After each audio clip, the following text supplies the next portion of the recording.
Morena, councillors, members of the public and staff, welcome to this meeting. I'd like to welcome colleagues on Zoom, councillors Thurston, Campbell and Winters. Welcome.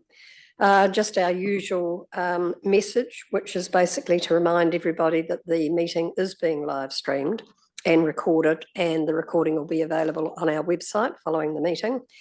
Just the reminder that local government decision making doesn't offer any protection to councillors, council officers or the public for comments made during the meetings that are subsequently challenged in a court of law and determined to be slanderous. So with that happy message, we'll move on.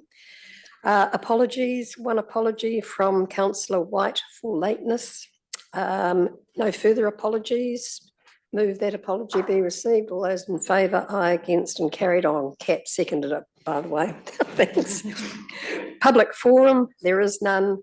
Items not on the agenda, zilch. Order of business, just to advise you councillors that unfortunately Antoine Coffin is unavailable today, so we are going to defer the spatial planning update report to the next meeting. Don't need a resolution or anything to that effect, Jenny? Nope. Okay. Declaration of conflicts of interest. Are there any? There are none. So we'll move to the minutes of the 31st of October. Gosh, that was a long time ago. Who's got a good memory? Somebody move that there are true and correct record. Councillor Nees. We're in safe hands. Councillor Shirley seconded. Further comment and discussion matters arising? There being none, I'll put that. All those in favour, aye, against and carried. And now we have three presentations this morning. And Kat, would you be good enough to introduce our first guest, please? Morena Tato. So a very warm welcome to Julian Fitter. Julian, if you'd like to come up to the presenter's seat. So I'm sure Julian doesn't need an introduction, but if anyone doesn't know Julian, he's here to talk to us today about a potential environment and wildlife partnership under the Indigenous Biodiversity NPSIB. Julian is chairman of MOSE and also chair of Bay Conservation Alliance. He's a writer and a lecturer, so welcome, Julian. Kia ora koutou, ko Julian Fitter aho. Thank you, Kat. Councillors, Madam Chair, thank you for inviting me this morning. Most of you know me, so I will basically head straight into the presentation and give time for questions afterwards. But I would first of all want to give a credit, a thank you to Claire Power, who has put the presentation together for me. And because my technological skills are not quite up to it. So I should acknowledge her. She was hoping to be here, but she's just got a new job as editor of Organic NZ. So she's got a big job on her plate. But anyway, look, so you can see the first slide on the thing. The proposal is for an environment and wildlife partnership, Bay of Plenty. Partnership is the key word here, because we all know that we've got problems with the environment and with wildlife, and the proposal is we're not actually making much progress on it, and that if we work together, we're much more likely to succeed. And also that it's not a council issue. There may be national policy statement which might get rescinded on Indigenous biodiversity, which the council is supposed to be putting into practice over the next 10 years, but it's actually not a council issue as such. It's all of our issue. It's for everybody to deal with, because we all are all involved with the environment. Will this flick it over, do you think? No? How do I get? Oh, no. Lost. Is this supposed to, yeah. Sorry. It's a pretty common issue, so yeah. Don't worry. Technology.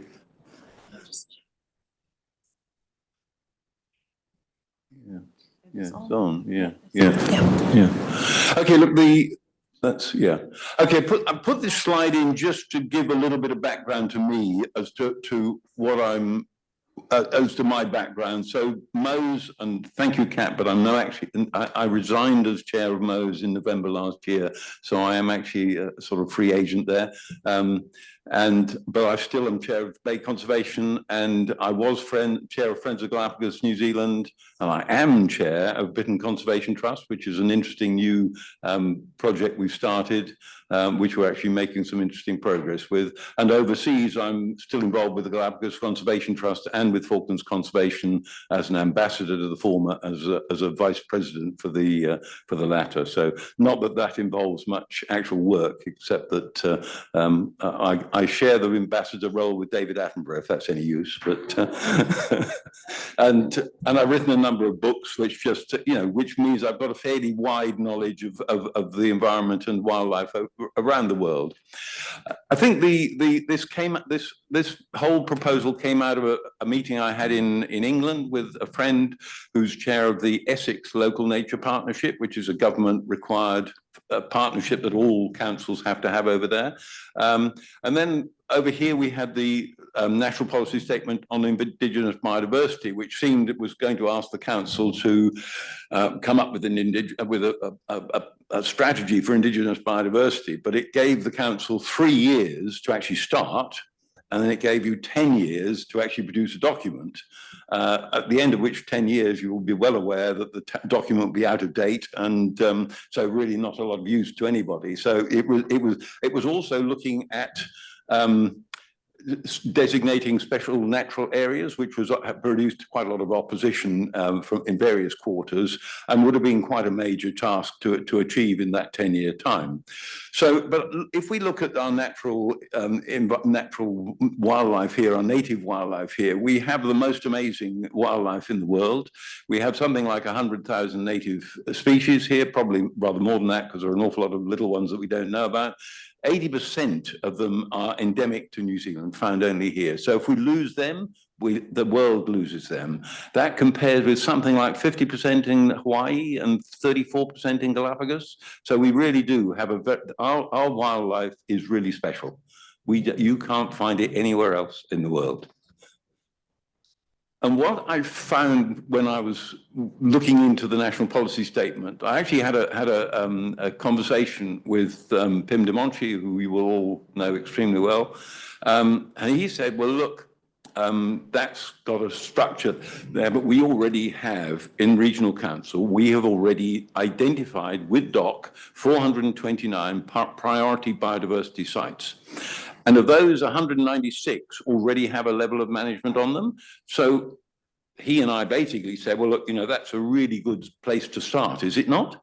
But the other thing I would like to point out there, the thing it's really good that we've identified the sites. It's really good we've got 196 that have active management. But if you actually look at the statistics, the excellent and good, which is where you would always want to be, is only about 1/3. And I think of the 13 that are at excellent level, I think it's probably fair to say that 5 of those are run by the Makatoa Naturu Wetlands Society. So if they aren't 5, the 5 of those aren't there, I'd like to know why. But so it's a good picture in many ways, because but there are an awful lot. When you look at 2/3 of them have only moderate work being done on, or poor, that's not a particularly good sort of what's the word I'm looking for, measure, I think, probably. And also, of course, 233 have no active management, and the KPI is to increase the level of the number under management by 1% per annum, so that by 2088 we should have got them all covered. But by 2088 we'll probably have lost quite a lot of them anyway, due to climate change and other changes around. So it's really not, and if we're still only getting 1/3 of them at an appropriate level of protection, then that obviously we do need to something else. And also, if you look at the high priority category 1 sites, of which there are 47, 53 have no level of management at all. and 25% receive some level, but only 13% have actually good or excellent management. And that, if those are priority one sites, category one sites, that really isn't good enough. And it's not something I would say, look, I think it's not something I would say criticize council for not doing better on.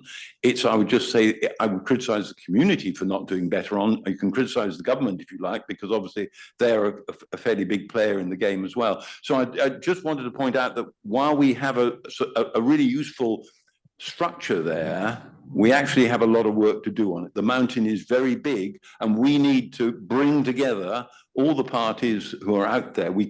I don't think in the past, a lot of this work has been top down. If you look, DOC produced in 2020, at the end of 2020, it produced a biodiversity strategy statement for the Bay of Plenty. It was withdrawn in 2021, fairly early on. It hasn't seen the light of day since. That document is supposed to cover the period 2020 to 2030. So it's already, before being sent out for consultation, 4 years out of date. The point I'm making is that producing big, long, wordy documents is all very well, but the tendency is they get put in the file or in a computer file nowadays and not really paid attention to, partly because they are out of date. And they're not up to date. They're not something that can be changed quickly and easily and adapted to. So what I'm looking at is that the basic is to bring together all the players in the game. And this is not an exhaustive list by any means. Councils, DOC, iwi, environmental NGOs, NZTA, Kiwi Rail, because they both are quite important players in the game. The agricultural and horticultural business, Bay of Plenty industries generally. I think we need to have everybody around the table, because we all have a say in the environment. We all live in the environment. It affects all of us, and we know that a good and clean environment is very beneficial to our population generally, and will help the health of the community as well. So I think the idea would be to not to have a rigid structure in any way at all, to make it very flexible to begin with, to work out exactly what everybody thinks will work. Use the skills and expertise of the various partners. Look at developing a long-term sustainable plan, but it's got to be a manageable one that can be worked and adjusted each year to work to thing, and look at other forms of funding. Obviously, with industry, you've got potential funding coming in there, but also there are new things. Is that there's the biodiversity credit system, which is quite an interesting thing developing that may be quite valuable. The Bay of Plenty Funding Partnership, which I think you're aware of, which is a sort of the funders in the Bay of Plenty getting together and try and coordinate what they're doing so that they're a bit more targeted, and that there's a degree of rationale behind what's funded on the environment. But it's also very much looking at a results on the ground approach to things. We want to get things done. The KPIs are nice if you want to tick the boxes, but actually KPIs do not save wildlife. KPIs do not improve the environment. They're nice to have, but they don't actually tell you anything at the end of the day that you've actually achieved. You can spend all the KPIs you like and say, well, yeah, we spent all this time killing weeds or killing possums or whatever, but if the possums and the weeds are still there, it's not much point in having a KPI. So I think that's where I'd say we want to be really. Oops, I seem to have gone too far. So that's what I'm looking at. Stage one, this is very early days. Stage one, foundation work, researching, developing, marketing, talking. I mean, the first person, if we go ahead with this, the first person I would talk to is Pim, because I think he probably has as good a handle on what's going on in the Bay of Plenty and who to talk to as anybody. But really discussions with Regional Council and DOC, obviously they're an important player in the game, aimed at the industry and other potential partners, funded to develop a presentation a little bit like this one in a way, something fairly short and sharp and punchy that says, this is the problem, this is what we want to do, what do you want to do, how would you like to be involved in it? And then work with develop a program which I would at the moment I'm thinking in a 4 to 6 month term. So I would expect to have some sort of report out by July this year, and hopefully be able to bring it back to you in August to see what you think, see if you're happy with the progress we've made and see where we can go from there. But so I'm more than, this is a very open, I'm very open to suggestions, ideas. I think we've got a big problem. I think we've got a big hill to climb. I want council to lead, if you like, or to be a major partner in this, but I want it to be not a council-led operation as such, because I think that tends to put some people off. And if we can make it a non-council entity in some way, I think there's a strength in that. So, but look, I'm open to ideas and very open to questions. Thank you, Madam Chair. Thank you, Julian. Excellent. So councillors, questions of Julian? Sorry, Councillor McMillan. Thanks very much, Julian. Awesome, and we've had a chat about it, and it is really, really exciting grounds and forward thinking. Love the idea. Have you had a chat to Bay Trust or Tech yet? Have you presented to them out of interest? No. This is the first step, you might say. Yeah. But the idea would be develop a new presentation, and certainly Tech and Bay Trust will be obviously potential people who would be involved, because I say they're already in discussion with Bay plenty about a bit more coordination in the funding of the environment. So they would certainly be people we would look to talk to. Right, and my other question was, with the Jobs for Nature funding sort of coming to an end, do you see a risk that this work could literally just be plugging the gap that's created from that drying up, or do you think this can gain some real legs and move way beyond what that provided? Yeah, I think it's going to look at a different sort of level of funding, a different type of funding almost, you might say. I think the Jobs for Nature is very specific project focused on these things, and they're fantastic. I think it's been a real benefit to the environmental community, you might say. And the Tauira Mahi, the Bay Conservation Cadets, has been a really successful example of really well used money with a really good output as a result of that. And the Kaimamamaku project is also looking pretty sort of to have done a really good job, and that's going to definitely, I agree, that is a huge problem with the ongoing funding, and it's the sort of level of funding that you can't simply get from local councils and such like. So I think I don't know what the answer is going to be there, because we've obviously been having discussions that we're obviously looking into it, because we'd like the Conservation Cadet program to keep going, and we've obviously but I see this as being going down a. This is you could say an even more important road. We need things like the Tauira Mahi cadets as going on as well, because we need that education. And I know that Landcare Trust has got some stuff developing at the moment. I'm actually on a course called ACE with Landcare Trust, starting in March next month, and they've also started a junior Landcare project with Bupa. I just saw yesterday, they had a newsletter out yesterday, which they're trying to get young people more involved with the environment on that front. So there's quite a lot going on in different areas, but I think I see this as something that it's going to take a while to develop. It's not going to be hey, we want mega bucks right away. Yeah, it's going to it's going to have to find its own funding streams, but we've got to work out what the organisation is going to look like and how it's going to work in with district council, regional council and the like. Because obviously, it's certainly, as Western Bay inhabitant, I know that Western Bay does a lot of work in the environment as well. They've been extremely supportive of what we've done. So we certainly look to include them in discussions as well. So, thank you. So the batting order is Councillor von Daddelsen, Nees and Shirley. Yeah, thank you for your presentation, Julian. Very interesting. And I'm quite interested in the fact that you don't want a regional council lead, and I would concur with that. Your organisation, what worries me is you take on more and more work. You're well funded as an organisation. I've seen your balance sheet, so that's not an issue.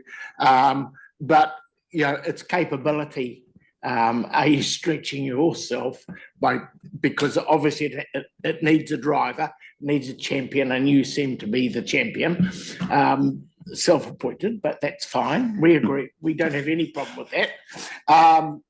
But is this within your capability? And I just noticed you say stage 1 budget, 25,000. What,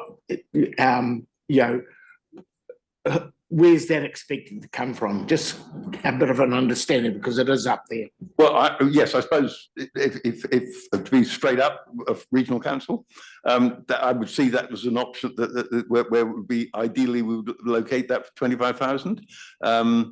And I think it would be money well spent. And as far as me being overstretched, looking ahead, I mean, I think the success of Bay Conservation has not been because of me, but it has been Michelle. But I guess it's been the board supporting Michelle in what she does. So one of the key things would be to find somebody who was competent to I'm well aware of my age and my sort of technological abilities and the like, and I don't want to push myself too hard on that. I'm happy to sort of hold the ring. I mean, with the Bittern Conservation Trust, I'm definitely trying to hold the ring, you might say, because that was I could see that nobody else was actually going to put their hand up to be chair. And so I said, well, I'll do it.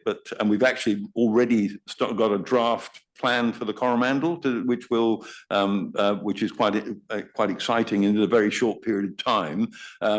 So that we've, but I definitely, I accept, look, I'm not an expert on a lot of this stuff, but I do sort of know how things work, and I think I'm quite good at putting things forward and putting it out there and getting people on board on ideas. So yeah, look, I mean, it's very, very, I'm very, very open at the moment. It's an idea. I would like the support of council because I think it will benefit council as well, because it will mean that your funding that you're putting, 2 million into these 429 locations, that already, the fact that you've got those plans, when you put the money into Mows, that gets doubled and tripled by other contributions. Just the Western Bay contribution into Mows is probably at least 50% of what regional council puts in, and then we get money out of TECT and Bay Trust and others as a result. So by putting the money, by you starting getting that original biodiversity management plan set up, that brought in additional funding automatically. So I think we've got to work out how that's going to work. But I think your seed funding is where will pay dividends. Okay, Councillor Nees and Councillor Shirley, then we're going to have to bring it to a conclusion. Thank you. Great to see you, Julian. I see that you're pulling together other environmental NCOs as well. So my question is, for example, EnviroHub has a vision for the Wairiki Park region, which is seems to me a little bit similar. And I just wonder whether you've got some thoughts about how your proposal would intersect or interact with their vision. Well, the idea with this proposal, it was specifically focused on the 429 sites. That would be build those up. That would be the initial stage. I think it's got to go more than those 429 sites, but those that have already been identified as the key biodiversity sites in the Bay of Plenty, it seems to me to make really good sense to say, right, look, we know those are good, and those are valuable sites that we do really need, especially the category 1 ones. We really need to get some protection around those, some support around those, and build on that. Now, where the Wairiki National Park fits in, I'm not quite clear, but I think it's the concept of broadening the protection of the environment to the whole population in a way, so that this is a national park. We ought to treat it like a national park. We shouldn't be trashing it all the time. We should. But so if we looked on the whole Bay of Plenty as a national park, okay, look, I accept that the dairy farms and the kiwi fruits are not, but if everything else was viewed as as part of a national park and to be looked after, and that I see as public education among other things, I think is one of the biggest problems we have. The lack of appreciation in the general public as to what we actually have here. And I think that's one of the areas. Yes, and I would happily work with EnviroHub on that sort of thing to try, because I think it all helps. There are no simple solutions to get there. We do have a pretty serious crisis, I would have thought, coming up with climate change. It's going to make it even worse. And if we don't actually work with everybody, so I would see absolutely EnviroHub as a key player that we want to work with. Last but not least, councillor Shirley. Thank you, Chair. Thanks, Julian. Pretty exciting stuff, and we've spoken about it earlier. Like other councillors, I really like the sort of bottom-up, community-driven concept supported by councils. I think that's going to be much more effective. But to me, it needs something more. And biodiversity, as you well appreciate, transcends publicly owned lands and privately owned lands. And in a polarised sense, you get tragedy of the commons on the publicly owned lands and lack of resource. And on the private land, you get sort of intrusion, erosion of property rights versus entrenched laggards who don't want to do anything. So it's a question of how you transcend that. And for it to be dependent upon sort of voluntary groups and enthusiasts like yourself, you're too thin on the ground, really, to make the impact that we need. And that's why I think it comes back to the need for an economic instrument. And that's why I think the biodiversity credits is so exciting. Just like the climate change tradable carbon credits, it actually needs the community to say we actually value the stuff, it is important, and it's therefore got to be part of the economy and with an economic instrument to drive it. So I'd just like your view on how you see the potential for biodiversity credits to feed in and support this broad concept. Yeah, I mean, it's a very early stage in this at the moment, but I mean, I think if we are doing, you might say in simple terms, planting trees, so if you look at this on a very simplistic basis, that would help. What we would be doing would be improving the environment, therefore potentially earning credits. But when you mentioned, I would see this as being very much a professional organisation. I'm not looking, I mean, I think we will use community groups, absolutely. They're really important as the tie into the community, but I think if we're going to actually get this hill climbed, you've got to go professional. You've got to have, people out there doing the mahi. I do not think that you can actually rely, and that's one of the reasons that some of the, you look at some of those slides, the percentages of the plans which are only at moderate or poor level of implementation, that is in part because it's done by the community groups who put more or less in depending on what they're able to. You can't criticize them for not doing more because they're doing it on a voluntary basis. But if we want to get that all up to excellent and good, we have to do it professionally. The only reason that Mo's has got good and excellent environment plans is because we pay people.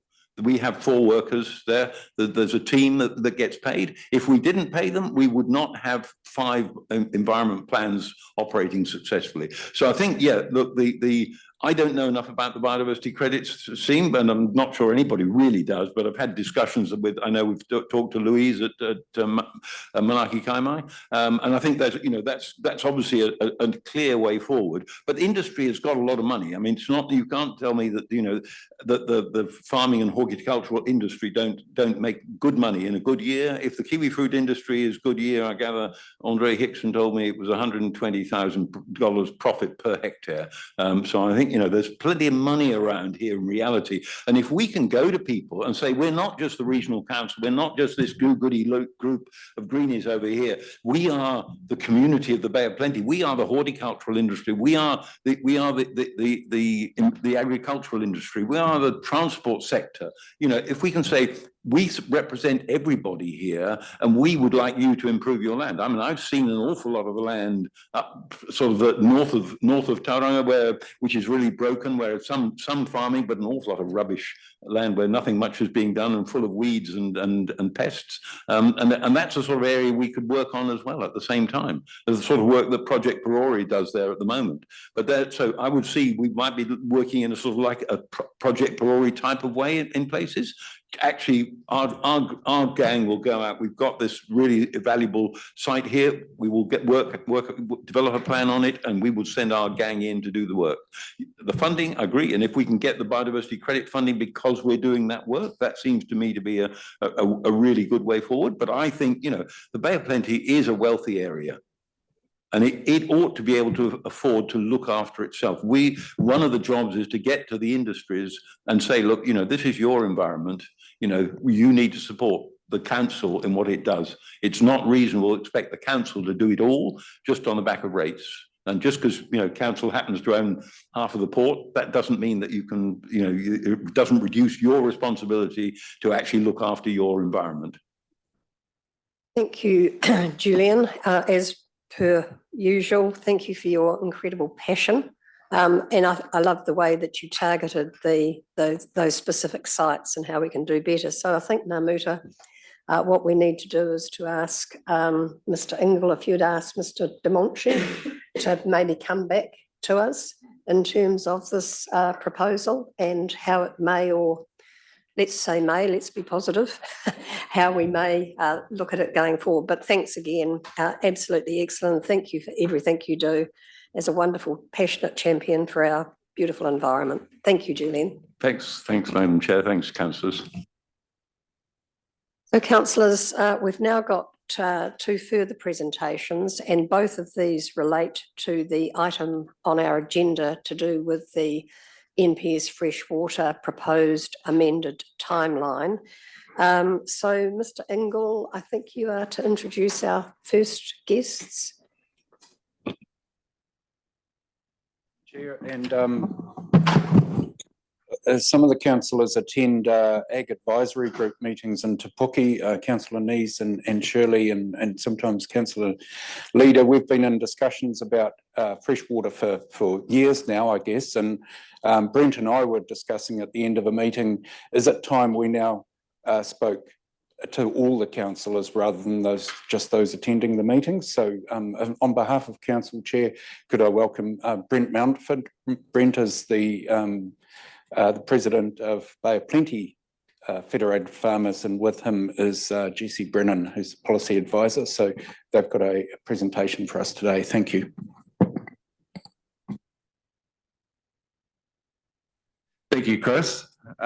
First, I mentioned that we actually have a very good working relationship with Chris and his team, and that makes it really helpful when we're discussing difficult things. My background is that actually I'm a sheep and beef farmer, farm up above Maratā and look back over this way, which I like because I'm Ngāti Pūkenga and very proud of it. So basically, we'd like to come along and make this presentation just on the freshwater plan change process, where we're thinking it's going. I'd also like to just mention too there that I know there's been a lot of work, time and money put into this process. It's been very, when we look at it at a national level, there have been some concerns for us farmers. The other point, I'm just going to make it this start, Jesse will pull me back in if I'm doing this wrong, is that we don't want to stop it, but we do want to pause. Even with the regulations, there's a lot happening out on farm anyway. Farmers are moving forward and making the changes that need to be made. So no matter what you guys decide on that side of things, stuff will still be happening. My understanding, even when you look at the EPs, the environmental plans, I think there's 300 or 400 of them happening right now on farm. Chris can correct me if that's wrong, but so what I'm getting at here is that no matter what you guys decide here, the farming community is on board and making changes to look after our fresh water. Thanks, Brent. So just going to step us, what button do we press here to go next? Yeah, got it. So just got a very high level agenda. Appreciate we don't have much of your time today, but we want to make the most of it while we do. So just going to briefly cover off who Federated Farmers actually is, looking at the trajectory of change on the freshwater plan change process, looking at Te Manawa Tuai and implications we've seen so far for farming, and then we're happy to take pārtai questions at the end.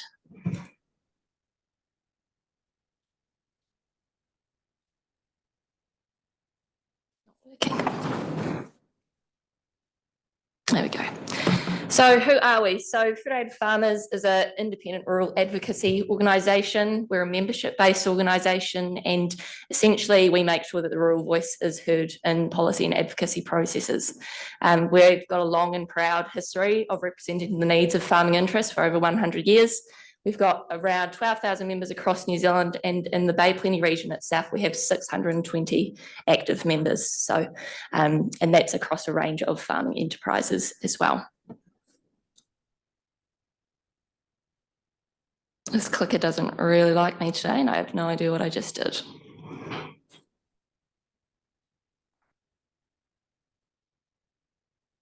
Oh goodness, we're going off script. But looking at the trajectory of change, so we just want to acknowledge that we appreciate the government has committed to replacing the National Policy Statement for Freshwater.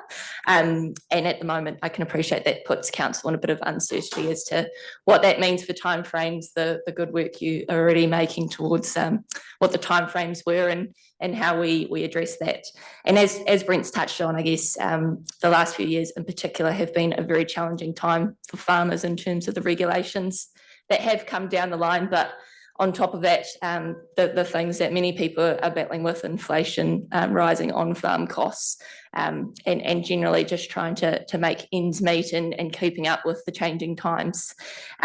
So our position at the moment is we would really like Bay of Plenty to pause the process, continue to pause and wait and see what the government's next move is in terms of what the new National Policy Statement for Freshwater actually looks like, or what the next move might be. We also understand that the government is under the impression that councils will be pausing, and if if Bay of Plenty feels like they need to continue to progress, then maybe there's a conversation there to be had with government. And on the top of that as well, in terms of the approach that Bay of Plenty is taking, and this is something that we've provided feedback on to staff through the process as well, as around that risk-based regulatory approach and looking at mechanisms like farm plans and some of the good work that farmers are already doing on farm and building on that. And as Brent's really touched on as well, we acknowledge that there's been a big body of work and some significant consultation that's gone on to date for this process, and potentially looking at retrofitting what's already been done to whatever the new framework looks like would be a practical option. Great, thank you, whoever did that. So just wanting to touch on briefly around Te Mana o Te Wai and the current implications for farming. So we understand that in the short term, the government is looking at rebalancing the current hierarchy of priorities contained within that. At the moment, most farming related activities fall into the third priority, coming under the social, cultural and economic prioritisation. And this can present some challenges for farmers, depending on sort of their locational challenges. And we're also seeing across New Zealand that councils are implementing Te Mana o Te Wai and interpreting it quite differently at regional levels. And Federated Farmers believes that Te Mana o Te Wai should be implemented through clear policy and rule direction, instead of sort of being laboured through individual consent processes. We're also, Feds at a national level, is advocating for the government to address the hierarchy as a priority. And yeah, I guess we definitely support the process that's going on to date and acknowledge that there are changes that are needed, but it's just the way we go about that process and also the timeframes for that as well. I was reading through the agenda looking at sort of what you need to decide on today in terms of, you know, what the new consultation timeframes might be and notification dates, and acknowledge that there's been a significant body of work. And once that does sort of get finalised and we have a new plan, and however many years that might be, it's also important to remember that at a farm level, these changes are not going to happen overnight. There's significant time, money and processes that need to be put in place to meet whatever the new direction is for that. So Brent might be able to talk to that in a little bit more detail, being boots on the ground. So, yeah. Yeah, well, actually, we've done a lot of environmental work on our farm, and one of the things that you got to make money to be able to spend money on the environment. it's a really important part. So it's important to get that balance right. And I think too also around risk versus outcomes, all that sort of thing is really important, because what we don't want is farmers bogged down with having to tick box regulate and not be able to spend the money on the ground, because at the end of the day, it's the outcome that's the most important bit. I've worked with environment BOP, but regional council on my farm with land management officers for 20 odd years. And I can tell you that even after you've protected a particular bit of land or fenced off a waterway, there's ongoing management costs, weed control, pest control.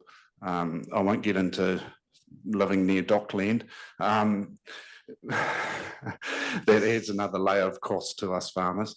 But what I'm getting at here is that it's really important that where we go with this, it's affordable.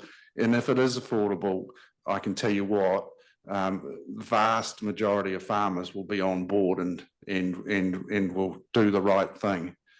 So it's really important, I think, that when we're thinking about how we move forward with the regulations, that we make them practical and we make them affordable. But we also concentrate on the fact that what the outcomes is what we want. So with that, we need to make sure that the money gets spent on the ground, not in a whole lot of paperwork.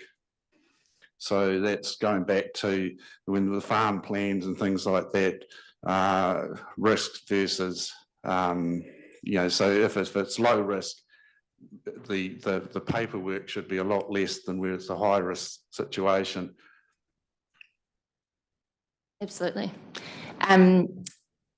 Yeah, and just building on that as well, just want to extend a thanks for the consultation that went on last year. We've had some pretty good feedback through the farming community on that, and I guess just wanting to build on that, we think relationships is going to be a pretty crucial part of this process moving forward.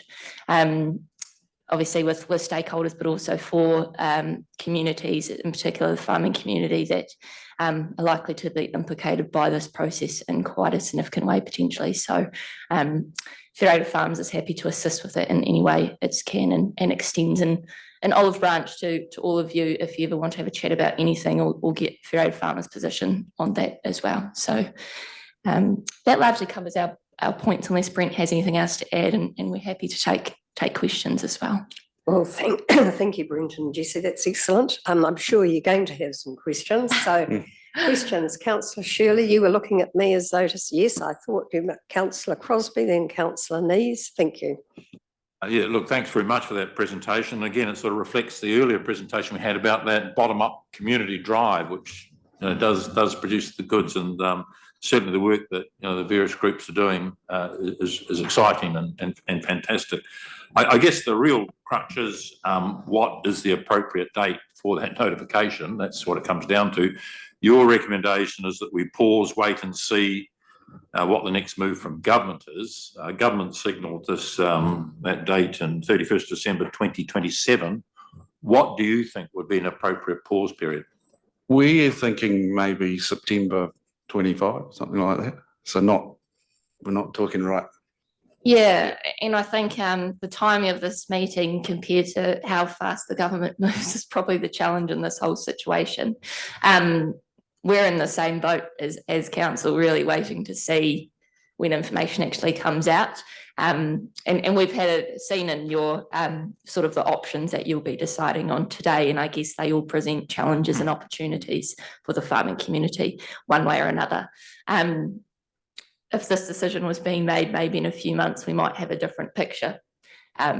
So I guess in our perspective, any extra time compared to the original December this year deadline is of benefit, as long as council has enough time to make sure they do that engagement with the farming community and meet the needs of the new framework, whatever that looks like, which I guess is the big elephant in the room really still. So yeah. The other part of my question was, I heard you sort of say that you resist the sort of the tick box sort of heavy regulatory sort of planning burden and the costs associated with that.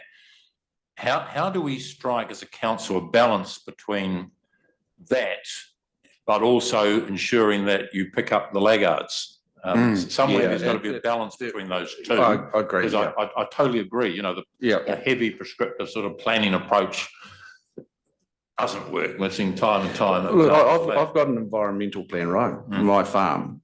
I haven't looked at it for 18 months. You might go, oh, it's here. Yeah. So what you don't want to do is overburden farmers with with a big cost. In some of the figures that are getting thrown around to do some of these environmental plans and other things down south is $35,000 to $50,000. It becomes a self-perpetuating industry. if It not does, careful. yeah. And that's the challenge. Is where is the sweet spot where we make sure that we pick up the laggards without making it so costly that some of the stuff that we want to do on farm we can't afford to do because we're paying an outsider to come in and write a plan for us, which we already know in our head. So that's the challenge. Just before I go to Councillor Nees, can I just confirm that you are supportive of the staff recommendation to extend the notification period to September 2025? I think we only literally looked at it just before we came up here, so I'm not sure we'd fully commit to it, but I guess like I touched on, I think any increase in time is beneficial and conditional on the fact that council needs to understand what that new framework actually is and make sure that you can bring the community along with you to meet that timeframe. So we can confirm that, and I think we can also say that a number of our staff are very linked in terms of the national bodies working on this. So I think we can assure you that we will be keeping very close to what central government is doing. Absolutely. So thank you for that. So I've got Councillor Nees and Councillor Crosby and then Councillor Nees. Thank you. Yeah, thanks, Brent and Jesse. It's always good to hear, the view, from the actual farmers, etc. Just a couple of points then to put the question in context. We've got a real problem now. We've got two outdated plans, RPS and RNRP.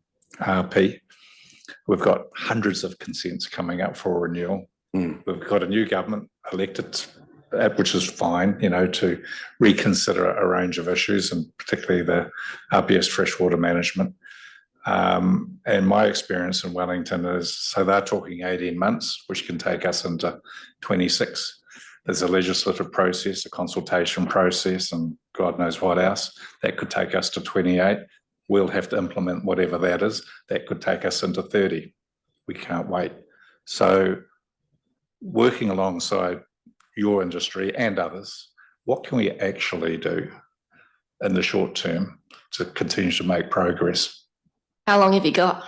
It's a bit of the question around how long is a piece of string, I suppose. Like Brent's already touched on, I think it's important to remember that farmers aren't sitting on their hands doing nothing at the moment. I think that might be a bit of a blanket statement. So we talked about the laggards and things, but I think naturally over the last sort of 10, 20 years, there has been a significant change in the way that people are operating with the likes of environmental plans and I guess changing regulations and things. People haven't had naturally to lift their game on farm. And I definitely don't envy the position that council is in terms of all those considerations. And yeah, I acknowledge that the water consents coming up in 2026, but a significant chunk of those is going to be extremely challenging for our farmers included. I don't think there's an easy answer. It's building on the good work farmers are already doing and playing into that. And it's the challenge of potentially rushing something through that maybe does get some changes and gets the ball, I guess, moving a bit faster than what it is at the moment versus waiting and trying to get it right. I don't know if there's ever a way you can get it completely right. But but something that needs to be balanced as well. And like we touched on as well around the practicality of these regulations and the timeframes that those will actually take to roll through and actually have those changes on the ground as well as all considerations we need to take on board. Brent, did you have anything else to add to that? I think you covered most things there. I think, yeah, it is important to focus on the fact that there is a lot happening. And, and I'm aware too, even in the Tauera catchment with Ngāta Rangiti and all that's happening down there with the local farmers, that we're just starting to talk with them about what we can do in that catchment to improve that awa. So all those sort of things are happening anyway.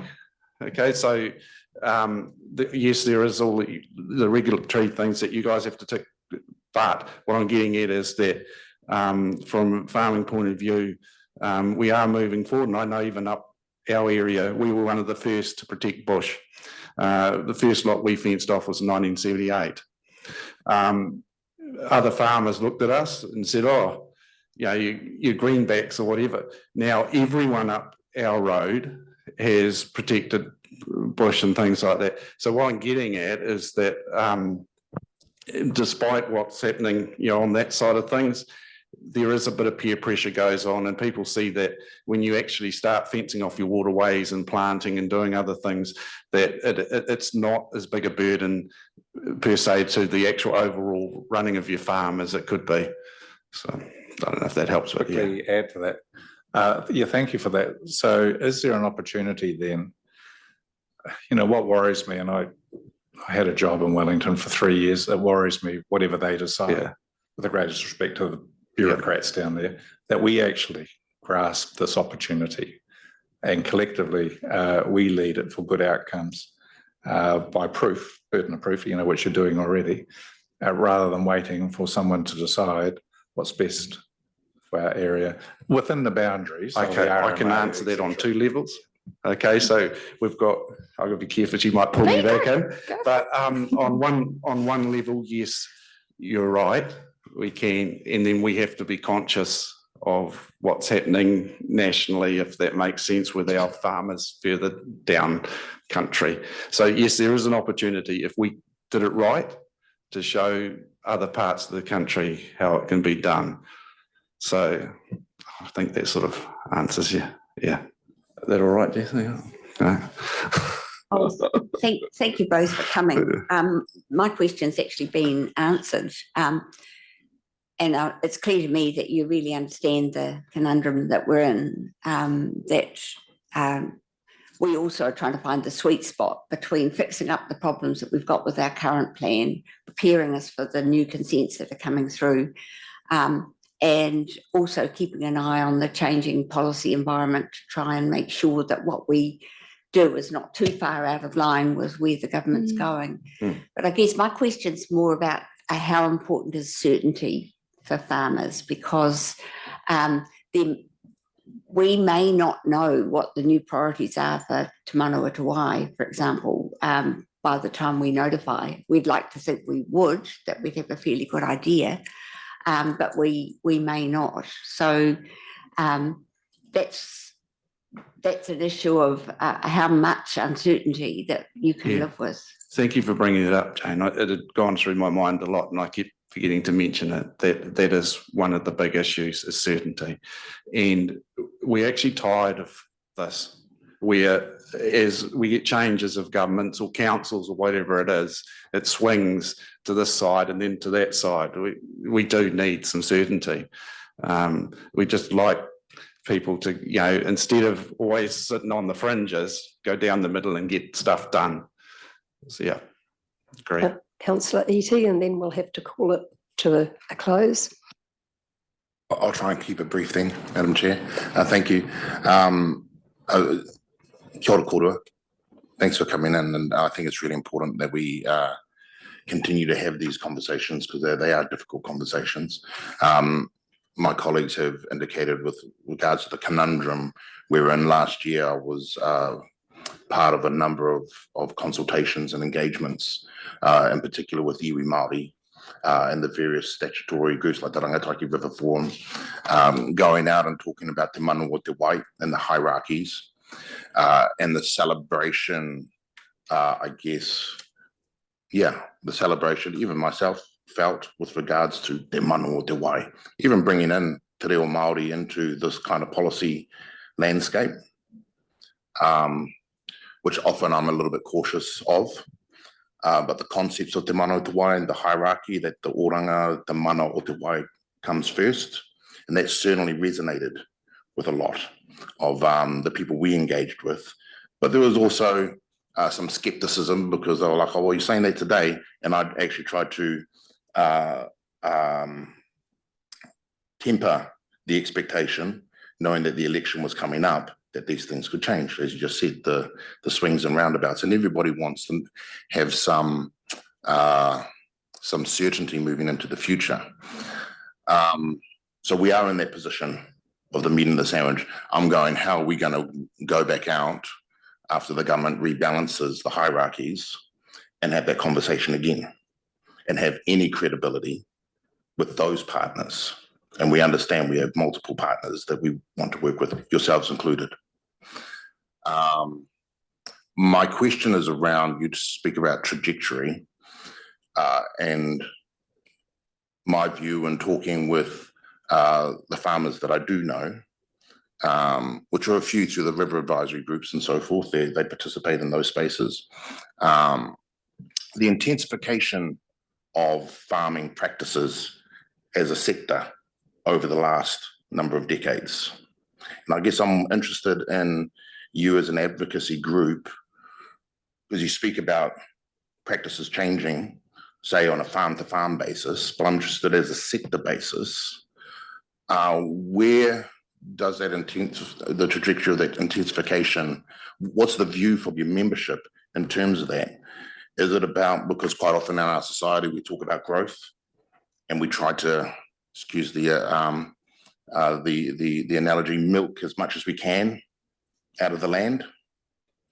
But some farmers have the view also, if you have to have less inputs, it costs you less, and then you'd have to have less milk solids at the gate to be able to actually make the same profit margin. And certainly in Ruatoki, there's examples of that with award-winning organic farms. So I'm interested as a membership body like yourselves, what is the feel in terms of the trajectory around that intensification? Is there the view from your membership that there can be less intensification, which of course then has a less of an impact on the land as a whole, rather than individual farmers doing their piece? What's the sector feel? I think that if you went back 20 years, the thoughts were high inputs, high outputs, production was what everyone focused on. Now it's actually profitability.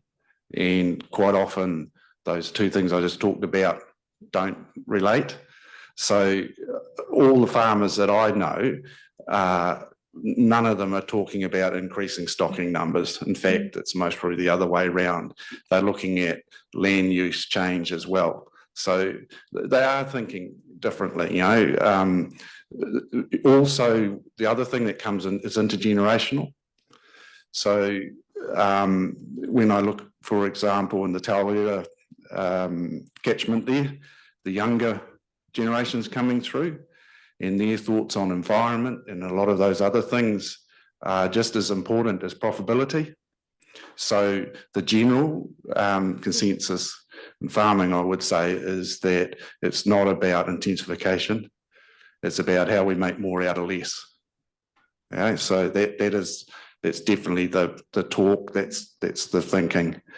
So I mean, from my point of view, I'm always looking and thinking, gee, if I've got less sheep to shear, it's much easier. And you can still make the same amount of. Yeah, exactly.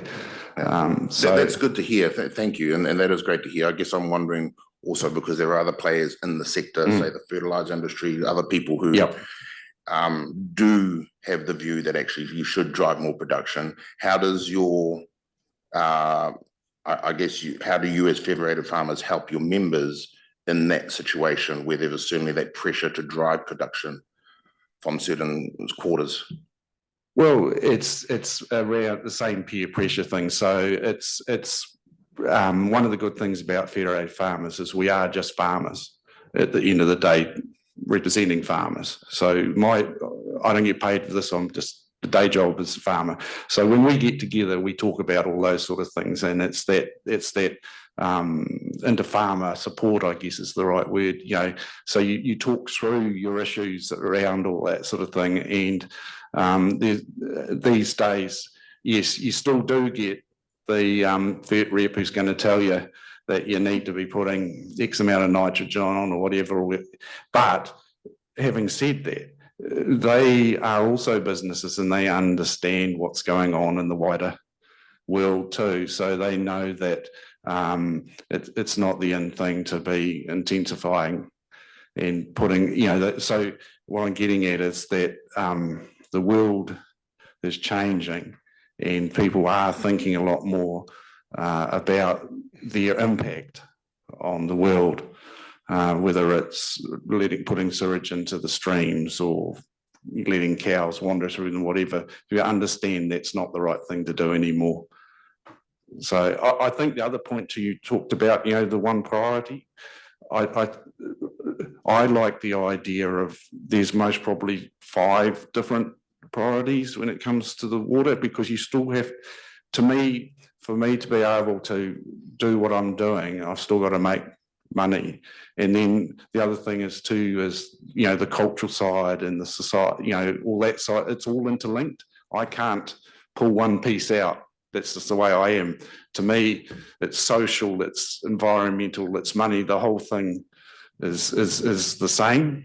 It's all they've all got their important part to play. Thank you. And last question, Councillor McMillan, because we do have I to won't move be long.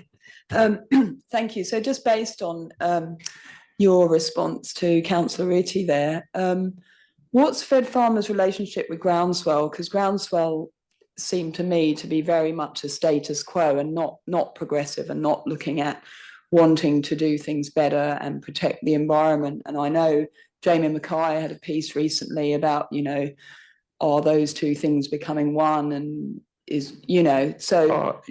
I think Groundswell grew out of frustration.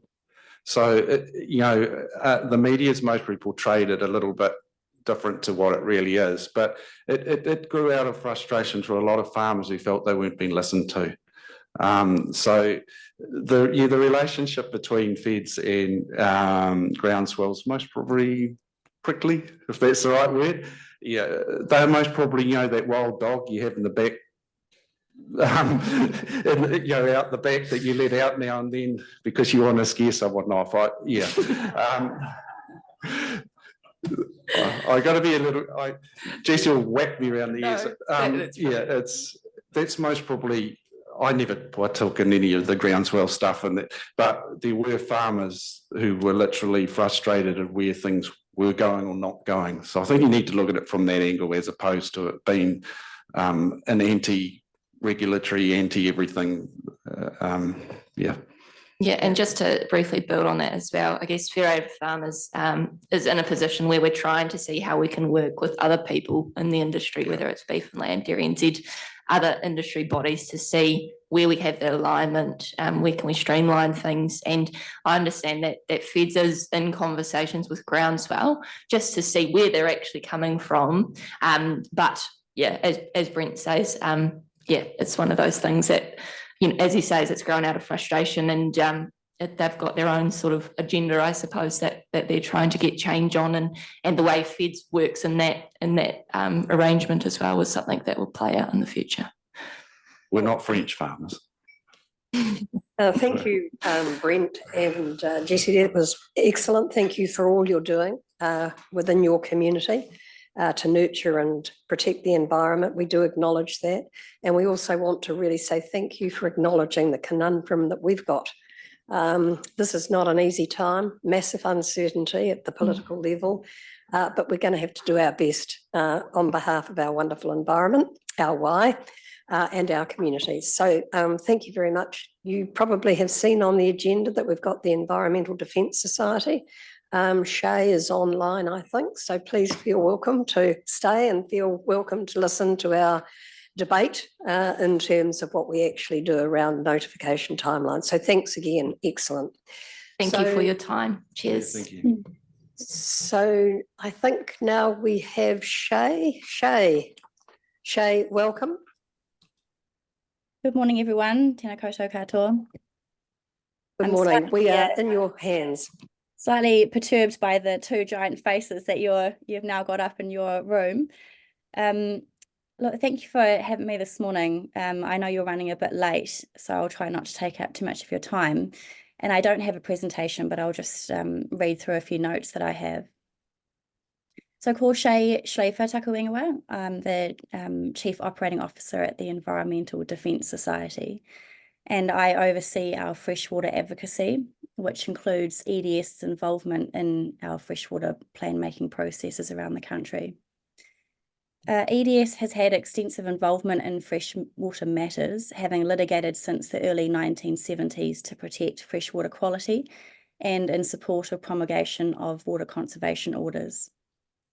We have also been a key player in government policy relating to freshwater. We initiated the Land and Water Forum, and we held placements on subsequent groups.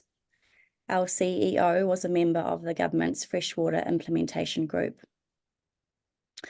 I've been invited to speak to you all on the government's freshwater program, but I'm going to assume that everyone understands the signalled changes that are to come, both in terms of amendments to the RMA to change the way that Te Mana o Te Wai is implemented at consenting, and in terms of the repeal of the MPS FM to potentially rebalance Te Mana o Te Wai and give councils more flexibility with limit setting.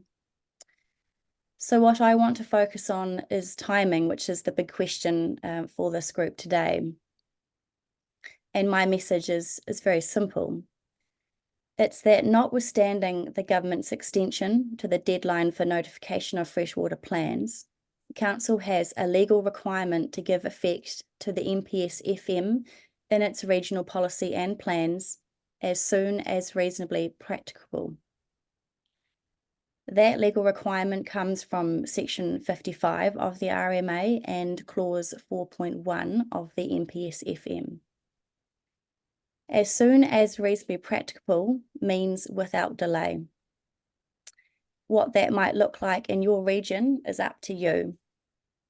And I commend council officers, and I've just been listening to Federated Farmers, I commend them as well for not jumping on the new 2027 date, and instead recommending notification in September 2025, which is option 2 put forward in the officer's report attached to today's agenda meeting. But with draft plan changes already to go, EDS submits that as soon as reasonably practicable means now, and we therefore support option 1 put forward by the officers. As far as I can tell, the only discernible difference between option 1, which is notification in the next few months, and option 2, notification in 2025, seems to be that the later date provides more time for tangata whenua engagement and for the council to consider options. With respect to the first, I note that there has been no engagement with iwi organisations about the timeframe options detailed in the officer's report. I do question, therefore, whether iwi would in fact agree with an extension. With respect to the second, the officer's report notes that council has been working towards these plan changes for almost a decade. And in our opinion, that is sufficient time for the council to have considered all options. Now, by all means, you could take a bit longer with the submission period for your plan changes, and that will provide more time for engagement and for council to get up to speed if necessary. But we would like you to get them out, and we would like you to please do that soon. Now, EDS is aware that some ministers are telling councils to slow down their freshwater plan making processes, to delay things until after the government has changed the MPS FM. That recommendation is contrary to your legal obligations and should not be followed. Any formal decision to delay giving effect to the MPS FM as soon as reasonably practicable is at risk of being challenged. That includes decisions around defunding freshwater plan making work streams and pause or stop work decisions. I acknowledge the difficult position that Council has been put in with respect to timing of its freshwater plans, given the government's announcements. But I want to preempt the argument that it makes sense for Council to move more slowly with its freshwater plan making because the government is going to repeal the MPSFM anyway, so pushing on will be a waste of time, money and resource. To that I say three things. First, the state of freshwater in this country is such that we cannot afford to kick the can down the road anymore. Action is needed, and it is needed now. Secondly, freshwater plan making is an evolving thing. Freshwater policy is an evolving thing. The MPSM has gone through several iterations since its inception as more information has come online. We have better science and the courts have provided clearer legal interpretation. We must adapt to those changes and deal with them as and when they arise, just as we have had to with changes to the RMA and other national instruments. We can't wait for the perfect policy time to start making improvements to the state of fresh water. And finally, changes to the MPSFM, and particularly rebalancing Te Mana o Te Wai, are likely to come under intense scrutiny and challenge. The MPSFM was developed through a collaborative process over almost a decade. Parties to that process are not going to lie down and accept the government unpacking all of the gains that have been made to prioritise freshwater health. Legal challenges are likely to abound, uncertainty will drag on, and all the while the current version of the MPSFM will remain intact.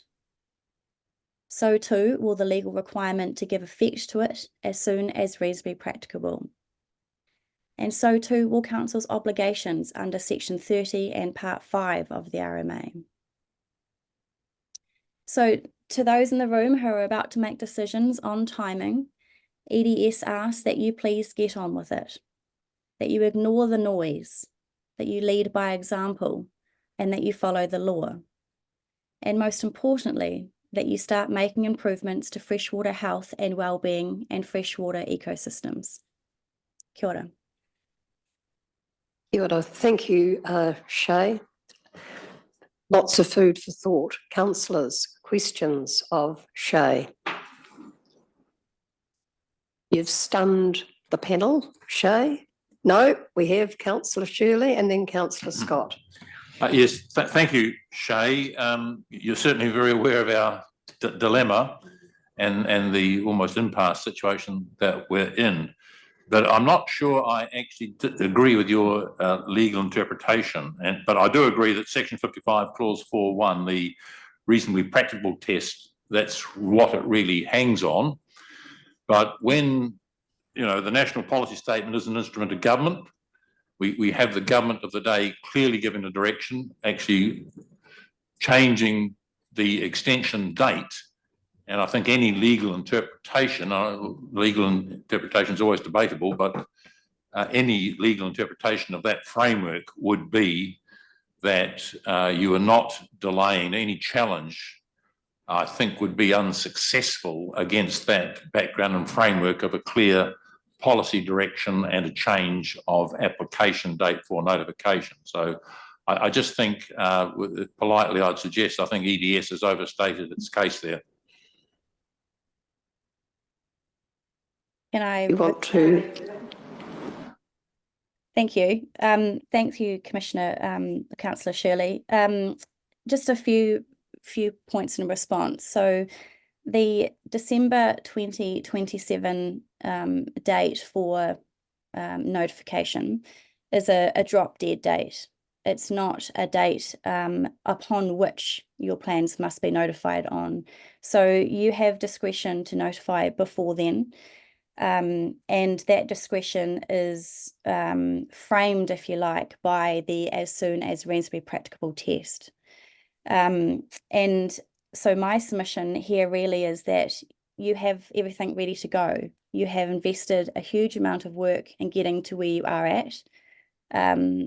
Delaying will require the expense of more costs with updating expert reports and engagement.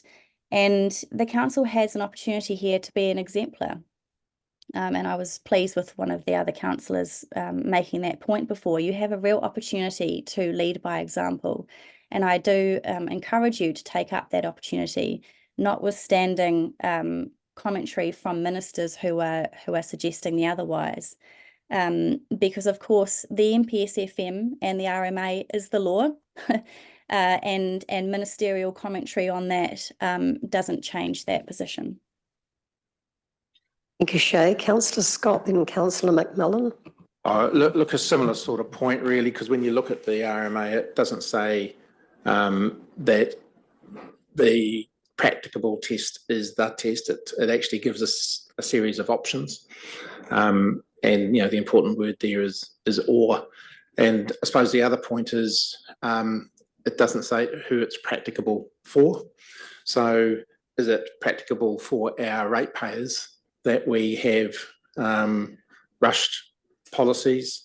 Is it practicable for the people that we need to consult, that they are asked to respond to something much faster than they're capable of doing? So really, it's a similar sort of point about the challengeable nature of it. Did you want to respond to that, Shay, or? Thank you. I mean, I don't want to get into a legal debate about interpretation of the RMA, God forbid. But and I do recognise the challenging position that the council is in. It's a real predicament. You have a lot of people pulling in a lot of different directions. But you know, I just re-emphasise my point before. You've made it this far. You're ready to go. The health of freshwater needs you to continue. Thank you. And finally, Councillor McMillan. Oh, kia ora, Shay. Thank you so much, and really appreciate all the work that EDS is doing, and thank you for coming in. Totally support what you're saying. The environment can't wait, and we can't afford to allow or make the environment wait. We've got a lot of work to do here, particularly with our estuaries and our lakes. I'm just hoping that you're managing to get around and present to other councils around the Motu. Is that the case? Do you think you might have the opportunity? Because I think it's really valuable to have you come and say what you've said today to all of our regionals and unitaries. Thank you. We are doing our best to get round and speak to every council. Yeah. Sure, thank you. Okay, Shay, I also want to acknowledge the letter of the 16th of January that you sent. So we have received that, thank you. And again, on behalf of the council, thank you very much for your attendance today, your submission. Yeah, we've got an interesting discussion ahead of us today, a balancing act, but thank you. And as Councillor McMillan said, thank you for the work of your society. So, councillors, we're now going to adjourn to have a cup of tea. Not a lie down, but a cup of tea. And we will be back in 15 minutes, which is roughly 11:05. So thank you.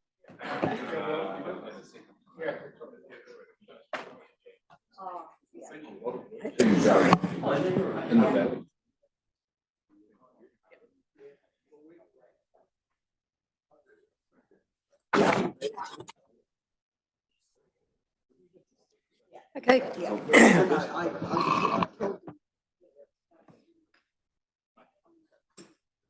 Okay, councillors, we're back into it. We're on to the operating environment report, and I'll hand firstly to Namuta. Tēnā koutou councillors, on page 13 of your agendas. So we will take the report as read, although I will note a few items. You will recall we've circulated an assessment of the government's 100-day plans and the implications for regional councils that was completed by Greater Wellington Regional Council previously. We have emphasised the the key component which you may be interested in of that, which relates to the fast track consenting. I would add that we also have quite strong relationships with MFE, and we have had staff members and Councillor Iti who have recently attended the local government steering group as well, who will be able to talk to that if you have any questions in relation to that. Just in terms of the government's 100-day plan, you'll see in the draft work program, we've also noted that we will be bringing you back a paper in your April meeting to look at the post 100-day plan and what where central government are going and what implications are for this organisation. So happy to take any questions. Thank you. Julie, do you want to add to the report? You're happy to. Okay, questions, comments, Councillor Nees. Thank you. In your discussions with the Ministry for the Environment, has there been any guidance given around the national planning standards? Is that something that's likely to be progressed, because it was out for consultation, and I understand our staff have been doing quite a bit of work on that, and of course if they're going to be stopped or changed, I'd have to ask, is that productive work at present? So through the chair, what we do know is that staff have been briefing ministers on the national planning frameworks, and I understand that the advice is that that the national planning, that there are some key components of the national planning framework that would be good to continue. We don't yet know the direction that central government will take in terms of the national planning framework. Are we stopping work on that in the interim? So through the chair, we haven't got any work on the national planning framework being undertaken by staff at the moment. My understanding was that we'd done some work on that. Sorry, in terms of the national planning standards, yes, we are doing work on that, not the framework, the national planning standards. And yes, that is things that we are still looking at in terms of the reformatting of things and regrouping. And that is very much work that we're incorporating with the plan changes we're doing. And yeah, that is something that we are likely to continue with at this stage. There seems to have been no mention of that in any of the changes that we've heard about so far of the national planning standards.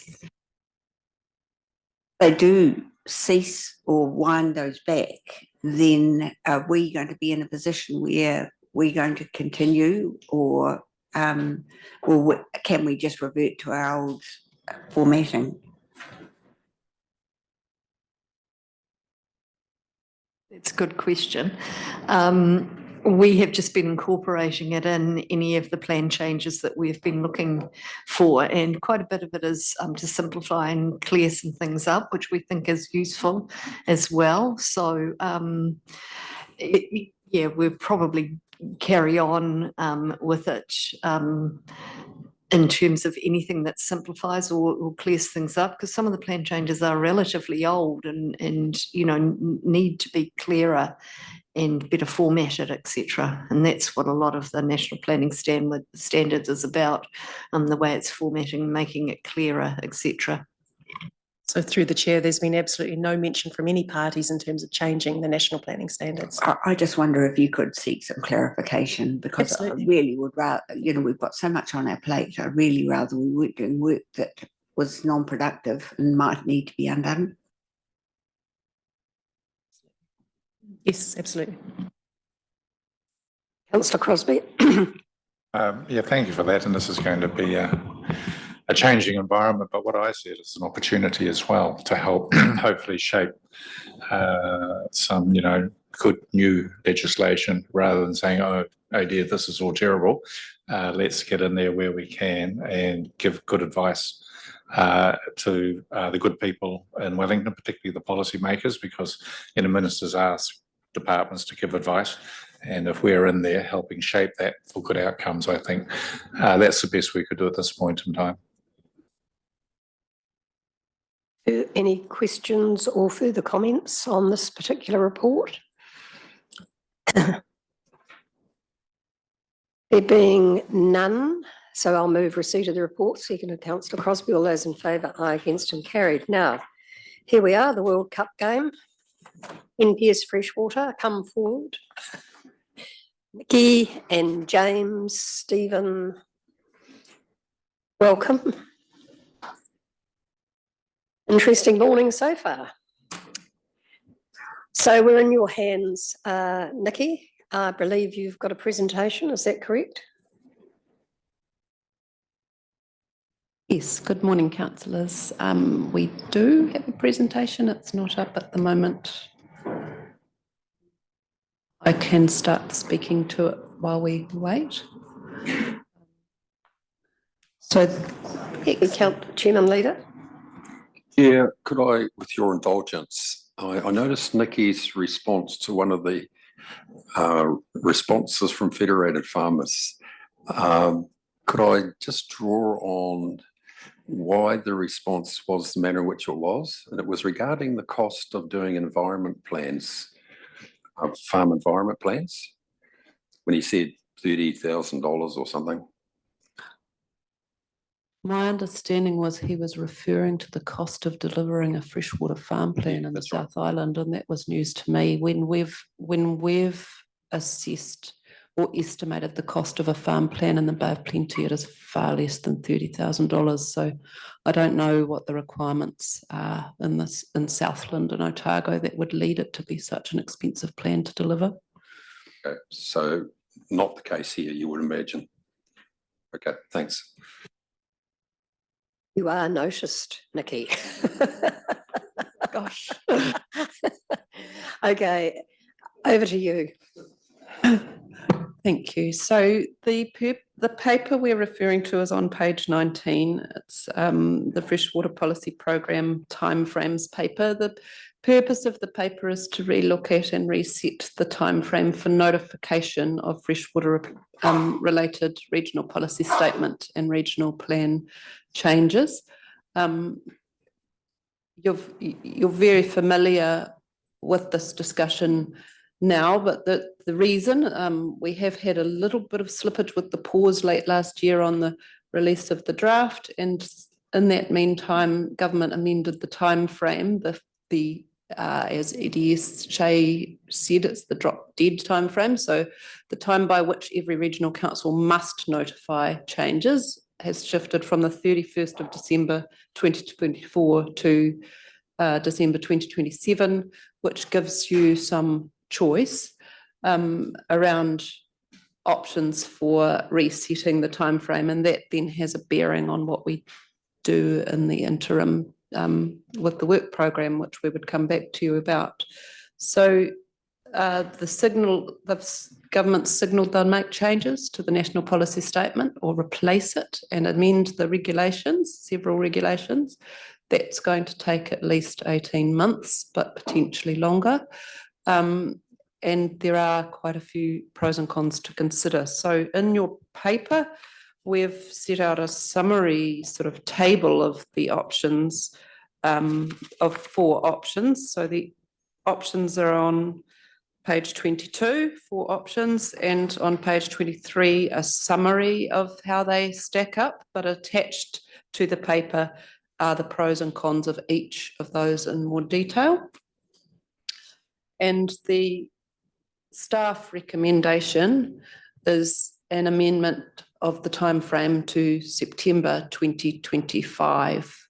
The main reasons are listed here. In your attachment, you'll see some more as well. So in particular, having in place a new clear set of requirements and provisions for renewal of the approximately 600 water take consents in 2026, to make progress on the hard work that we've already done towards addressing water quality issues in this region, which are in certain catchments, not everywhere. To make those decisions about notifying the plan change in your triennium prior to local government elections, to make best use of the investment we've made to date in data and work, and to deliver a more streamlined plan. The importance of maintaining momentum is internal as well as external. It's with staff and the work program. It's also with the knowledge you've gained through briefings and so forth, and also externally the traction we've gained through working with the likes of Fed Farmers. Jessie is on our Rural and Environmental Sector Forum, and EDS and Fed Forest and Bird have representatives too. So keeping that going, and including with our engagement with Iwi and Hapu, who have several projects funded coming to completion shortly in relation to freshwater. Just for that clarification, a more streamlined plan, what do you mean by that? Some time back, council received a paper and approved a more streamlined plan that would have a lot of the methods that were non-statutory and very wordy and not fully implemented removed. Some of them also read more like policies, and so being very clear on what's an objective and what's a policy, and clarifying the plan, making it crystallise more clearly, and removing I guess lots of explanatory material and sticking to the really important parts of clear objectives, clear policies, clear rules that hang together well. Delivers, we hope, a shorter plan. It also brings in the OSET plan, the Tarawera catchment plan. They get wrapped into this plan, so it's integrated one set. So it's not comparing the longer dates with this date, it's just saying it's advantageous to get that in as fast as possible. So it's A about more quickness. modern, Yeah. I guess, plan and up-to-date fit for purpose plan, yeah. Through the chair as well, it'll make it easier for those who are wanting to apply for consents to understand what rules they're applying for, instead of potentially needing to get additional support or a consultant to help navigate our rule set. Yeah.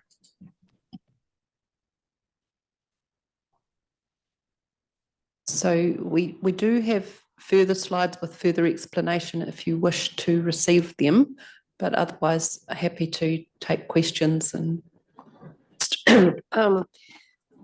I would like to just hand to Namuta and Fiona to also just make some comments.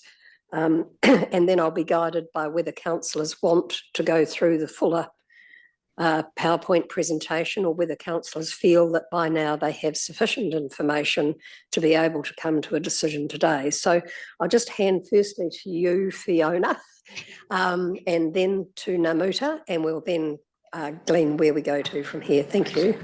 Good morning, councillors. Thank you, Madam Chair. Council asked me to investigate what other councils are doing across New Zealand. I went to a meeting last Friday with all regional council and unitary councils in attendance. Key points from that meeting were that it is important to recognise this new minister's direction and working with government to implement this direction. And it's also important to progress regional policy statements and regional plan changes where there is a good reason to do so. There are good reasons to do so here in the Bay of Plenty. Nikki has outlined those.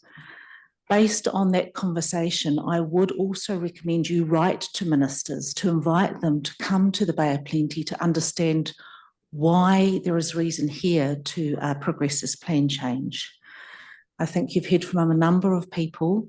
The recommendation in front of you in terms of notifying in September 2025 is the staff recommendation and is based on all the factors in our environment.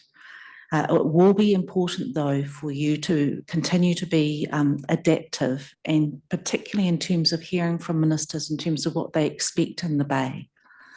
Clearly, the importance of streamlining this plan is important. The upcoming consents is important.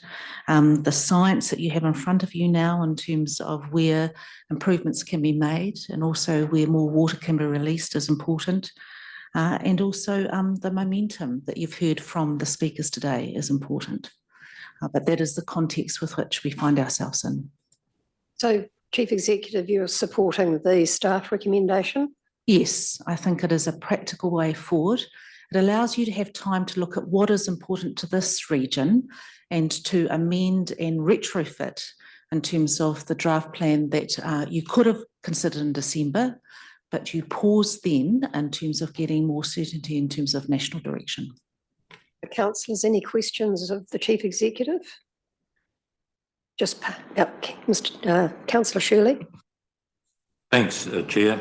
I certainly think remaining adaptive is going to be the key, as you outlined. What concerns me with the recommended option 2, particularly with the listed cons there, is the potential for regulatory misalignment post 2025. And I guess it's with the consents issues. Can we, in view that it seems inevitably there's going to be some significant changes, is that an incentive to give consents for a shorter term than you otherwise would? And it's probably my lack of understanding. Once a consent's granted, it's locked in for the term of that consent under those conditions. You can't subsequently change the conditions to make them aligned with the new national policy. Paula, great name.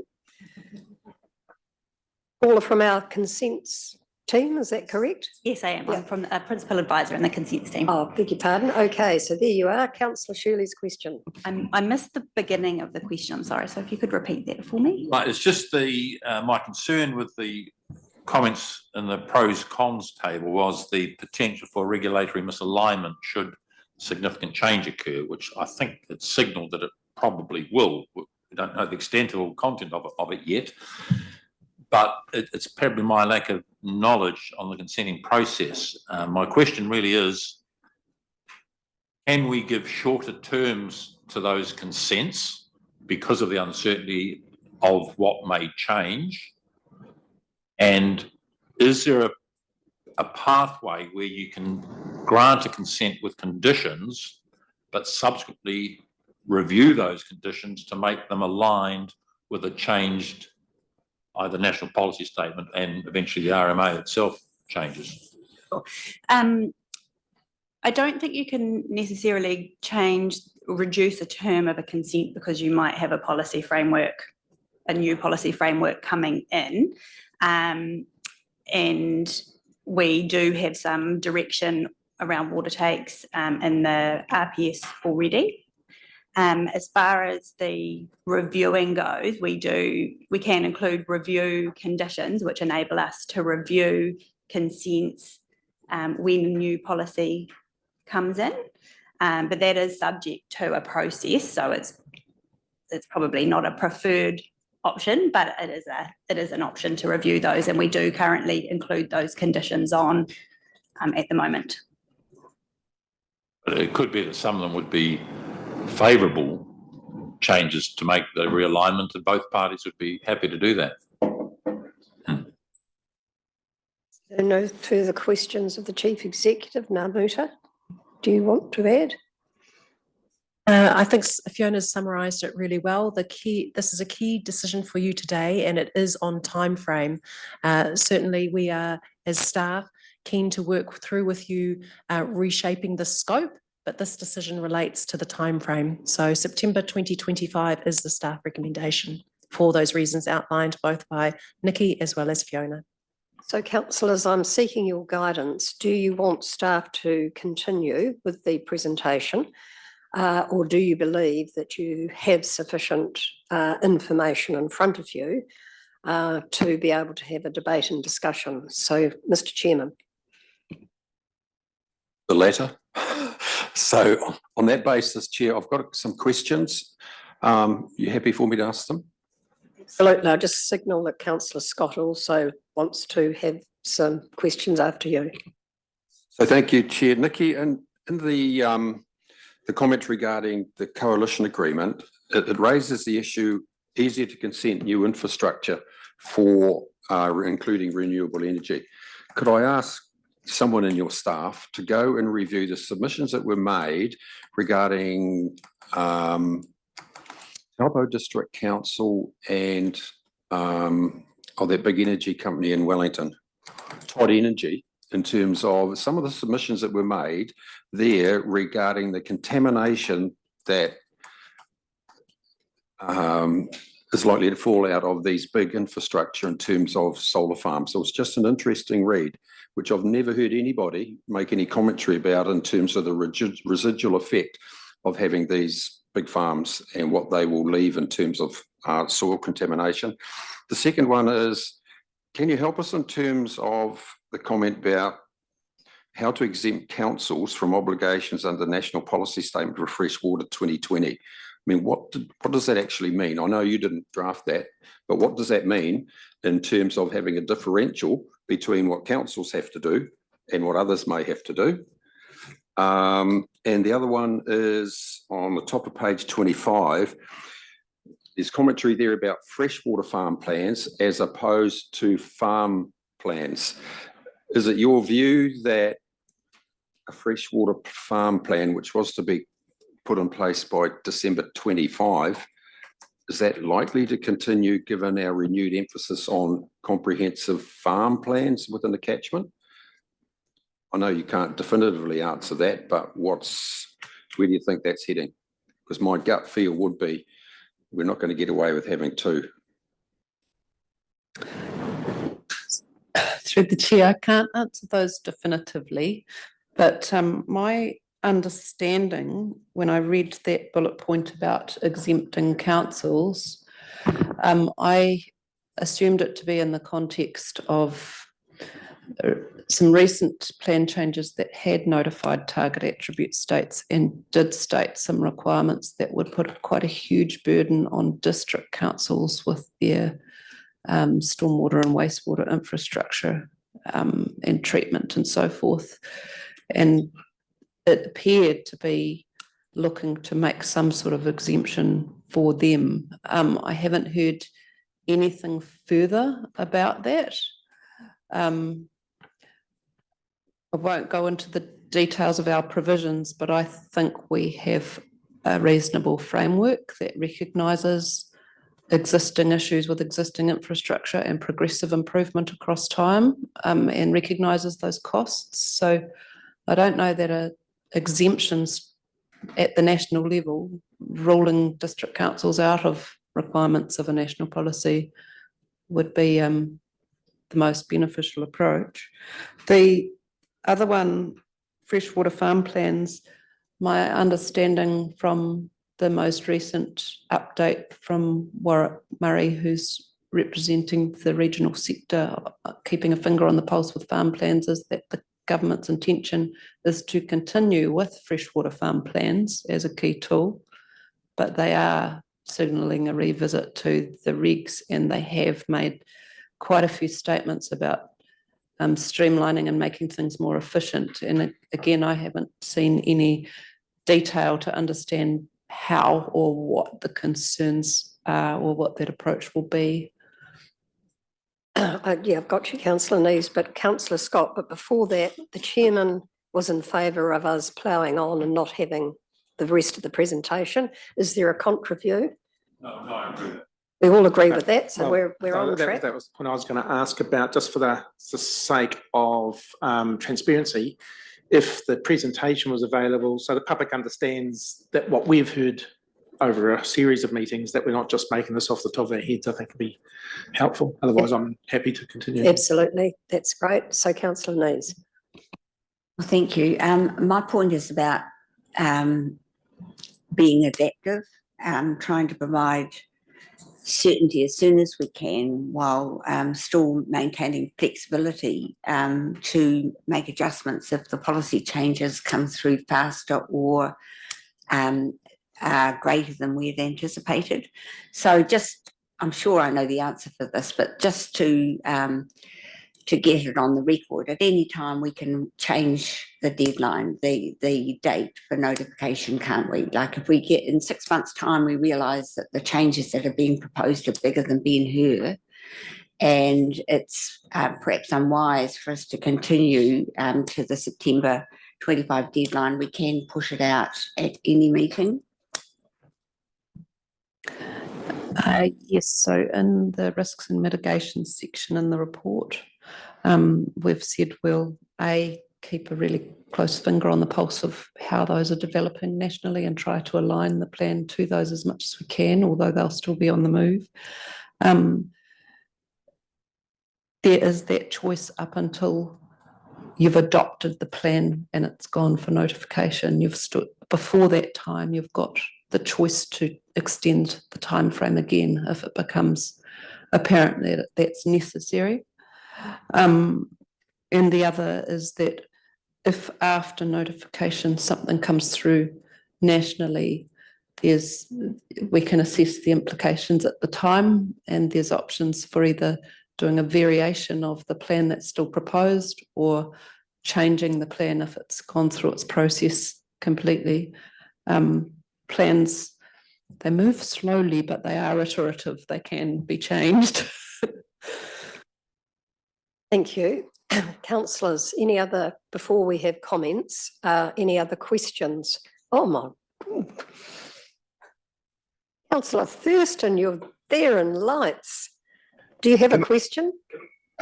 Since you're fast tracking this, it was just a suggestion, is the letter of invitation to Minister Bishop and Minister Simmons, is it going to be part 3 of the recommendation? What is? Thank you. Thank you. I'll disappear again. Right, any further questions of staff before we open the floor for discussion? There are no further questions, so councillors, open for discussion. Councillor Eadie. Got a chair. I'm happy to start things off and indicate that I'm actually very supportive of the recommendations, with the addition of Councillor Thurston's of inviting the ministers. On the balance of the report that the staff have put forward, the pros and the cons, I think we have the discretion to be an exemplar and to give the confidence to our community that the work that we put forward, we've done so far, the resource that we've invested, that we see this through. So I'm happy to put the motion forward, Madam Chair, that we adopt the recommendations as the staff have indicated, with the addition of Councillor Thurston's number 3. To get it on the table and away for discussion. So the motion has been moved and seconded. Further debate and discussion from councillors. Councillor McMillan. I feel that I'd like to support option 1 because having heard EDS's presentation, having sort of my gut feeling of we need to move fast, I will be comfortable if we settle for option 2, but I certainly wouldn't want to be going any further out than that. Option 1 still gives us 3 extra months from what we were working towards. Thanks. Councillor Nees, then Councillor Crosby. I'll be supporting the recommendation. I believe that it's a pragmatic decision.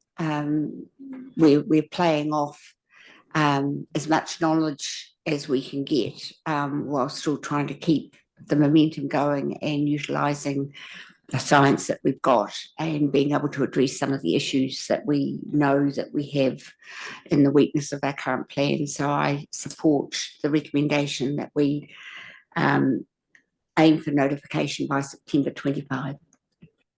Thank you, Councillor Crosby. Thank you, Chair. I also support the recommendation, again, to keep momentum going, but it also gives us a chance, as we must take into account a new direction from the government, whatever shape that might look like. And that's where obviously being adaptive in our planning is important to do that. I think to do nothing it will be of huge reputational damage. We will lose a lot of momentum and time. You know, for every month you do nothing, it takes sometimes 3 months to go backwards and move forward again. So, as I said, it's the government's prerogative to do what they're doing. They're elected, on that basis, amongst other things. So I don't have an issue with that. But I do say again that this council in particular and the whole regional sector, I believe, is in a good shape to work alongside officials and ministers to get hopefully a final outcome and a good outcome that is practical to the users of the land in an enduring way rather than the stop start process. And we've spent, this council, considerable amount of ratepayers' money getting to where we are now. A lot of hard work's gone into building relationships with the various stakeholders, which is important. So we must keep momentum going, re-engage, because not to do that, I think, would be a tragedy, actually. I think everybody wants the same outcome, including the new government of the day. I'm sure they do. It's just how we get there. And, land users know their land better than anyone else. We are a regulator, and we too need to hear those voices to move forward with something that is, one, makes a difference, is sustainable, and is enduring over time. We've challenged with this, I think, for over a decade now, and that's pretty classic, I think, of the stalemate which this country often finds itself in for different reasons. And it does need a circuit breaker, and if the regional sector as a whole can be that circuit breaker and give good advice to officials and then to ministers, I'm confident that there ultimately should be a good outcome. You, Councillor von Dardilson, then Councillor Shirley, then Councillor Scott. Thank you, Madam Chair. Just to lay it on the table, as of what I've heard and what I've read, I'm going to support the staff recommendation, or one, so the new resolutions 1, 2 and 3. I can say that before, on previous workshops, I was leaning towards option 3, but I've been convinced, and Federated Farmers actually helped to convince me today to move forward to option 2. I think it's good that we're working pragmatically and realistically with all our affected parties, and Federated, the farming community are some who will be most affected by this decision, and for them to recommend that ask us to take this option 2 is gratifying to me. So without doubt, we won't know all the answers even by December 2025 maybe, but we have to be pragmatic. We don't want to waste the huge investment that we've made, and staff laid that out clearly to us in the past, that we risked having to renew the science, review and renew.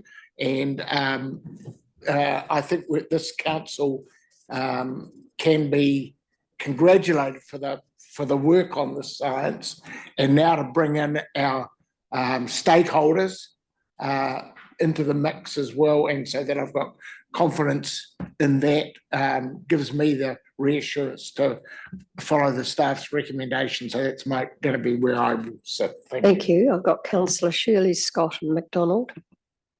Thank you, Chair. I sort of sense that we're, not surprisingly, looking at this through a lens of a sort of a convenience for regulatory procedural frameworks. The real result and the real thing that matters is what's happening out there, and we're part of influencing that and making it happen. But there's some, as we heard this morning, some great things happening in spite of the procedures and processes. And Councillor Leakey made the point that we've got to see this through, but how difficult it is, we don't know what this is. And that's the real dilemma we have. I listened to Federated Farmers and I thought it was very good, but I didn't hear them actually emphatically endorse option 2. I think they were relieved to see that there was some extension and breathing place, but their language is quite clearly, they would be happy with more time to make sure we can proceed with more certainty.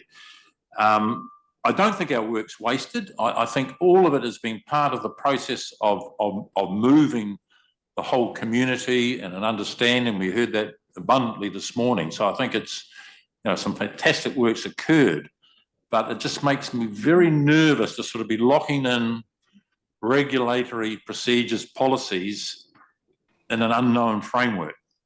And that's why I still think option 3 would be better, but I would be persuaded to go with the majority and set on option 2. Councillor Scott, then Councillor McDonald, then Chairman Leader. Thank you, Madam Chair. Yes, I'm supportive of the staff recommendation. One of the many of the reasons have been canvassed already, but I reflect on the learning curve that I've gone through as a new councillor, and I think the timing that it's done in this triennium is important in terms of not having to start from scratch should there be new councillors after the next election, and that's a cost not only in terms of time and not only in terms of our time, but in terms of the time that we expect of all the people that we consult with and the stakeholders, and we can abuse the people that we consult with by going back to them over and over and asking the same questions because of our problems, not because of theirs. So there's that cost. There's just the plain out dollars cost, and I like to reflect that our ratepayers are not ATMs, or shouldn't be, and so it seems to me a very cost-effective solution. I think that's important about using the currency of information, obviously from our stakeholders, but also from our data. And there's been mention made about the science around how we use the data being, it's probably ever changing. So there's probably not a time and place that says we have it. So the argument to delay until we have it just doesn't make sense. The only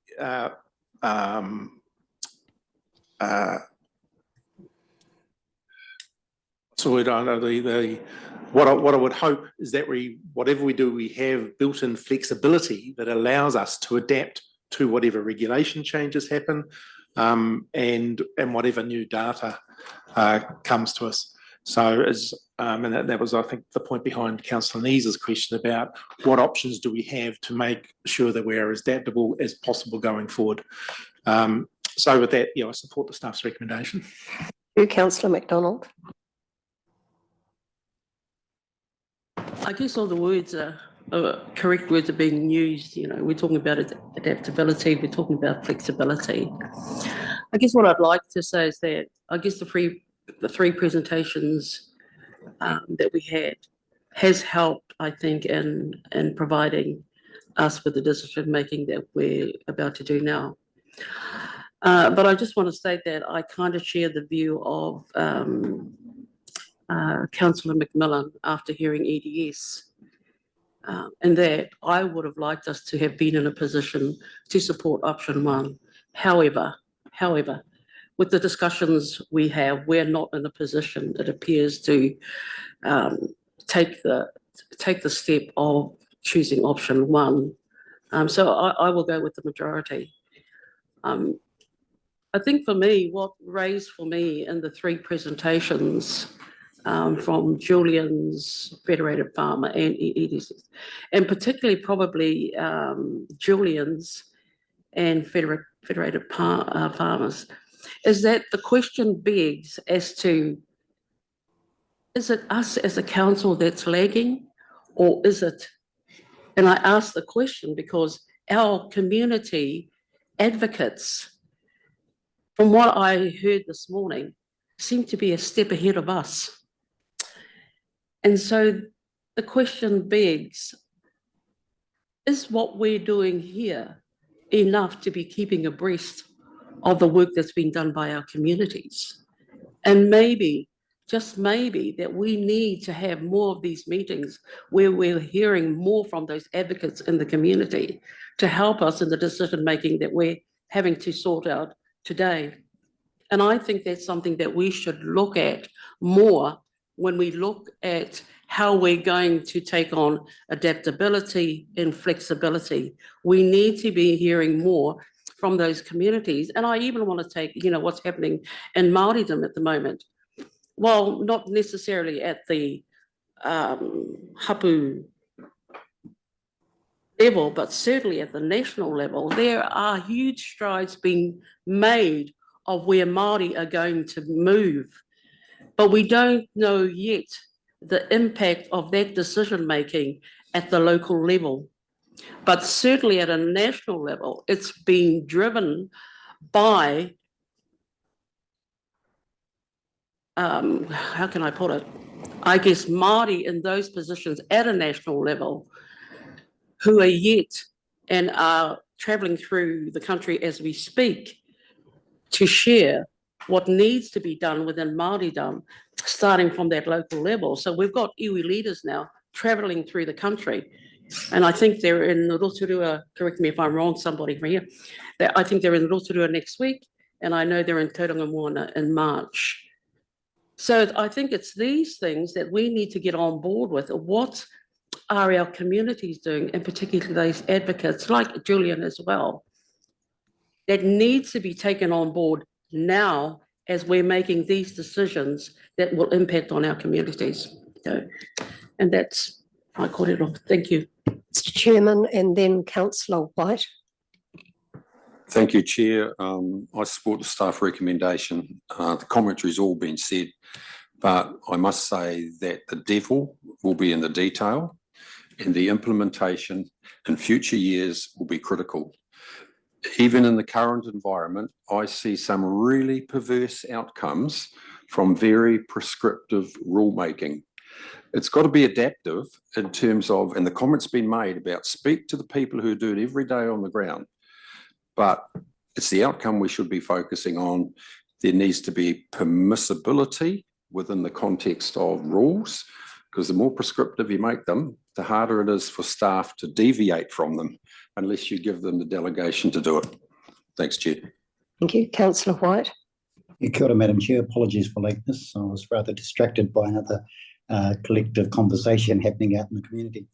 I'm supportive of the recommendations 1 to 3.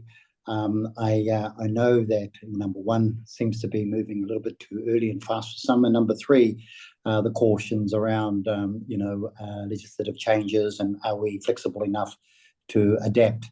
I think number 2 is very pragmatic, and I'm just assuming, Fiona, that the staff are confident that there's flexibility in that approach to accommodate any legislative changes that you may be predicting or we may be predicting. So I'm comfortable with that. Just in context of your corridor, Councillor McDonald, the iwi Chairs Forum is on Thursday in Rotorua, and I don't think they'll be drilling down into this level of detail, but they will certainly be expressing their view around connectivity to iwi Māori across the country. So I'll leave it there. I'm in support of the staff's recommendations. Thank you. Councillor Thurston, Councillor Winters, do you wish to speak? No, I'll be supporting the recommendation 1, 2, 3. Thank you. Councillor Winters. Oh, thank you, Madam Chair. Yeah, just listening to the debate this morning, happy to support the proposed staff recommendation. I think we've got to be pragmatic, and it fits in with what was talked about earlier, was the doing it in our timeline before the next triennial elections, to bring another council up to speed with what we've been through in the last 18 months, 3 years, is just astronomical. And I don't think it's fair to delay it outside our term of office. Kia ora, thank you. Thank you. Councillor Eadie, do you wish a right of reply? I think it's all been said, Chair. Thank you. Any further questions, discussion, debate? There being none, I'm going to put the motion. All those in favour say aye. Against? It is carried. So can I just, on behalf of the council, thank Fiona, obviously you and Muta and Nikki and Stephen and co.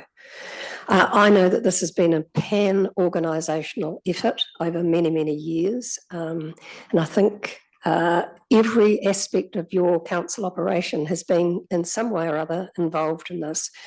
But some of you have been right at the pointy end of it, and I just reflected on your comments last time, Nikki, around momentum.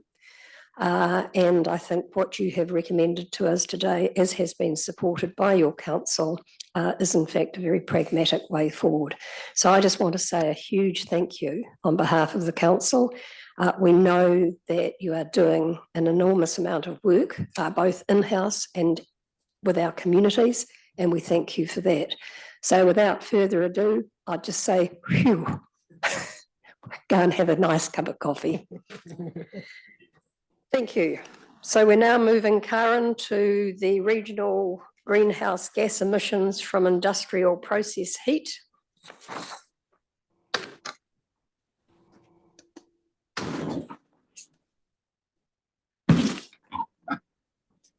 Councillors, I think my report is reasonably straightforward, and if I get to the crux of it, basically what's happened is that due to a change in the RMA, we've been issued national direction for greenhouse gas emissions from industrial process heat, and we have been instructed to include 2 policies into our it says regional plan, but for us that means our air chapter. So I have recommended that we go ahead and include those into our air chapter at the soonest opportunity. And as it happens, I have already prepared a plan change. And we also got word from the court last Monday that that plan change is now, the final decision has been made on that aspect of the plan change. So the rules 22, et cetera, there is still the extension ongoing with the unsealed yards, et cetera. So the court cannot issue a final decision because it closes that appeal process.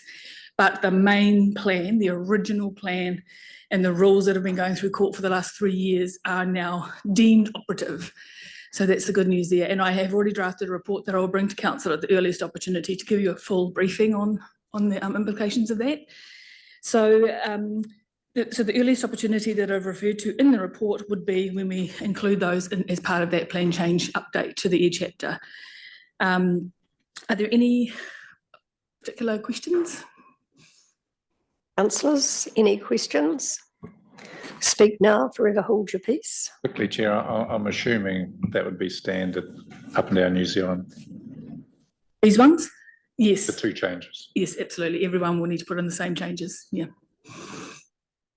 Mr. Chairman. Thanks, Karen. I've got an associated question. It's not directly related to this, and it's more related to a consenting process that will follow, which you don't have any influence over.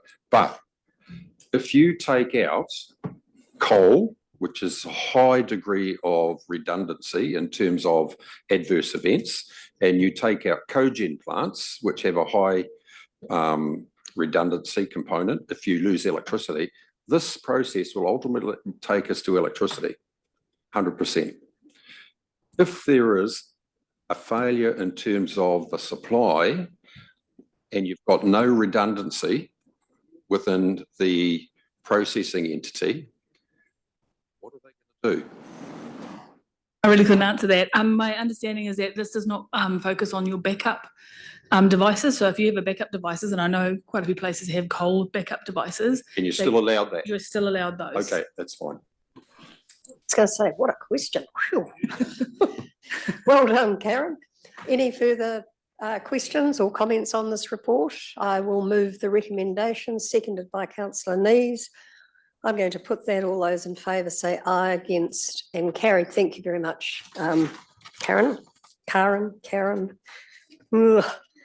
Sorry. Right, Dean, Regional Economic Development Operational Update. Welcome, Dean. Thank you, Madam Chair. Good afternoon, councillors. Great to see you. Not much to add to my report, Madam Chair. I think the Bay of Connections part is very procedural and really just to follow on from following through on the direction provided at LTP workshops last year. The future of the activity, it's a bit of a watching brief in that space at the moment. I'm obviously waiting for some direction from central government. So not ideal. We like clarity in what we do, but for now, just really waiting to see what comes out, particularly with the Regional Infrastructure Fund, hoping to have some clarity on that around March. I've got another meeting with Kānoa representatives tomorrow. So if there's any update there, I can share that through to councillors. But happy to take any questions. Thank you. Thank you, Dean, and thank you for your comprehensive report. So questions, Councillor Nees, Councillor McMillan. I understand from the report that we have had some discussions with key Bay of Connection stakeholders about the proposal and the recommendation that's put to us today. Can you give us some indication of the feedback received from those conversations? Not a lot of direct feedback. I think a lot of the people we've spoken to are very understanding of the decision councillors have made. It's no secret that it's a tough environment out there for local government organisations. This council is by no means the only one looking at economic development activity and along with other activities. So yeah, very much just understanding of that decision. There's our economic development landscape in the Bay. There's sub-regional EDAs, so a lot of people who can continue on work in that space. So yeah, but there was no negative reaction to that. I think there's Macmillan. Oh, hi, Dean. Thank you. I suppose I'm just thinking, well, you know, what next? And I know this isn't about that, and watch this space, but it says here, end of this month, we've got the circular economy report being shared with stakeholders. So if we're kind of discontinuing and the report makes a bunch of recommendations, what happens there? I think that's the key with sharing it with stakeholders and making sure we can follow up with particularly that circular economy piece, anything with waste minimisation, as you'll know, like it's a lot of the district and city councils. So we've got our final discussion on Monday around that report, and a part of that is next steps. So just to try and ascertain what the specific councils will do in that space. Separately, there has been a piece of work that Tauranga City Council's been doing around regional waste infrastructure, and just trying to get a bit of an update on where that's at as well. I think early March, there's a paper going to the Commission around that. But where possible, just trying to make sure there are entities who can move some of that work forward, and where possible, we can continue supporting in that space. Awesome. Yeah, I suppose for me, it's about the momentum. We've talked a lot about momentum today, not throwing babies out with bathwater and not losing any of the good work and outcomes and recommendations. And yeah, I suppose I do have concerns that it could be a pause or a backward step without this momentum. So I'm just really keen that we somehow thrust forwards and don't lose anything. Councillor White. Yeah, thank you. I'm really surprised that we made the decision to progress with this and to get to the point that you're reporting on. I'm really surprised that there's a sort of an eerie silence out there on something that to some people might have been a big deal. You mentioned that there's very little negative comments. I'm finding that quite challenging, actually. I would have thought you would have had more challenges, pushback, but obviously you haven't. So maybe that's testimony to the progress and the process that you've been taking and information you've been sharing. But you know, this is quite a big thing for people. Some people out there that have been involved in this particular space for many years. Any comment? I think perhaps it's a result of what this landscape's been like over the last few years. Obviously, with the Provincial Growth Fund coming in, that led to a lot of sort of local and sub-regional activity, and perhaps less of a regional approach. So perhaps people feel like they've got an avenue to work with particularly their local EDA and or councils on local projects and the like. So the need for the regional approach perhaps hasn't been as great as it has been pre-Provincial Growth Fund. That's potentially my new thinking around why there probably hasn't been as much of a negative comments around this. Councillor Did it kill you to say that? Madam Chair, I'm happy to move the recommendations. I think this is the end of a chapter that it's not the end of regional development per se, in my view, and it's for us to then look back and come up with a solution going forwards, because I think there is room for an involvement with the regional council and regional development. I don't think that's in dispute. It's just the mechanism that we're providing. And I think back to the earlier days when we had it in-house with one Cheryl McGregor as our senior staff manager looking after it. And it was a very successful model at that time. And times moved on and we went for this new model that, in my view, hasn't been as successful. And it might be because of government initiatives at a national level. And so we're not putting blame anywhere. And that's not the aim of this. But it is to recognise that what we have had up till now in recent times is not fit for purpose anymore. So it's, I don't think that's the end of the story. I, for one, as a councillor, very strongly do support regional development, and I think we need to brainstorm what is the best way forward from here. Thank you. Any further, Councillor Crosbie? Yeah, I agree with Councillor Andrew. Our bigger concern really is the potential loss of a regional strategic approach, regional strategic plan as an instrument. Governments of the day prefer to talk to regions rather than sub-regions. We do have 3 relatively strong economic development agencies, but what we're talking about, I think, is something potentially a bit more integrated than they're capable of doing, because they collaborate and compete at the same time, has been my observation. So I think it's a case of just watching the space as to where the new government, how it will approach its regional investment rather than sub-regional investment. And then there may well be an opportunity for us to participate in that space. Hopefully through the Merrill Forum might have some ideas. But I think in terms of this initiative, I agree with Andrew. It's run its course. It's done some really good work. Let's just pause, check the landscape out before we move forward again. Further questions, debate or discussion? Councillor von Dalesen has moved the recommendations. Is there a seconder? Councillor Scott. No further debate and discussion. I'll put that all as in favour. Aye. Against and carried. And can I just say to you, Dean, and Stephen, thank you. Thank you for your professionalism in terms of the council direction on this.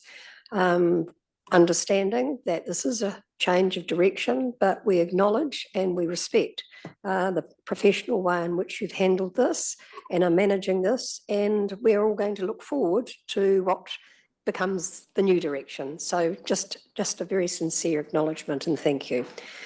So thank you. We are now, Penny and Freya, you are standing between us and sausage rolls. And an unenviable position to find yourselves in.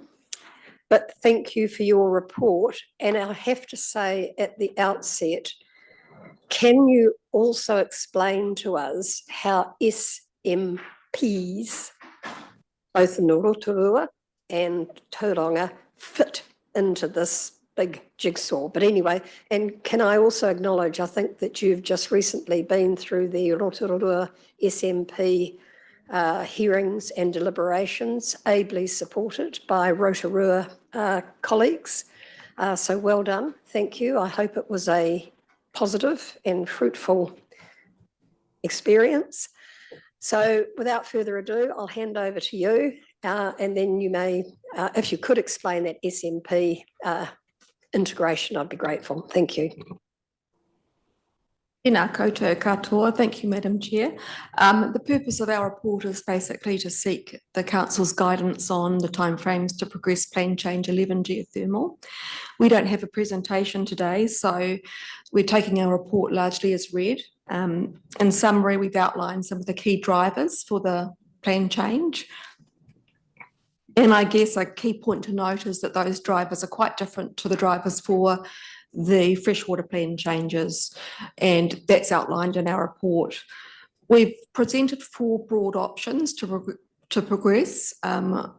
ranging from notification in March next year, which is our preferred option, through to delaying notification till we have further clarity on the changes resulting from the legislative changes driven by the coalition government. Our recommendation is pretty much building on that word of the day, which is momentum, and also our ongoing commitments to our community over the last number of years to make some significant and meaningful changes in the way that we're managing geothermal, and particularly with a partnership approach with iwi. We've been asked to talk about or clarify the system management plan process and where that fits in with regional plan change. It's been a tricky one for us, to be honest, and we find it hard to navigate that. The regional policy statement requires the development of system management plans for certain geothermal systems, generally those with a high level of take, or that are development systems. At the moment, that includes Rotorua, Tauranga and Kawerau. An SMP will be developed for Tahiki geothermal system, but if that development proceeds, and potentially also for Tikiteri if the level of take increases on that system. A system management plan is not a regulatory document, it's a whole system management approach. So it basically takes that comprehensive look at what's happening on a geothermal system and how all those bits fit together. It provides policy guidance. It's still developed under Council's roles and responsibilities, Local Government Act and RMA. But the regulatory teeth of the SMP will be embedded in the regional plan process. So I'll give you an example of that. In our system management plan for Rotorua, one of the key cornerstones of that has been allocation or values-based allocation, so prioritisation of use. The system management plan has developed that approach through multiple years of engagement and values assessment, but it can't change the way that we're allocating under the regional plan. That principle will have to be picked up and driven through a Schedule 1 plan change process for it to have regulatory teeth. I'm not sure if that adequately covers. I wonder if you could just pause for breath there. And could I ask our Rotorua colleagues, hopefully you just heard Penny, but did you want to make any comment at this stage around the hearings? Where are the deliberations? When are they coming to us? Oh, Freya was going to give a brief update on where we're at with that, so she can talk to that Okay, briefly. so sorry, colleagues, you'll have to wait. Freya's going to give an update and then ask you for comments. Sorry. Yeah. Thanks, Freya. Kia ora.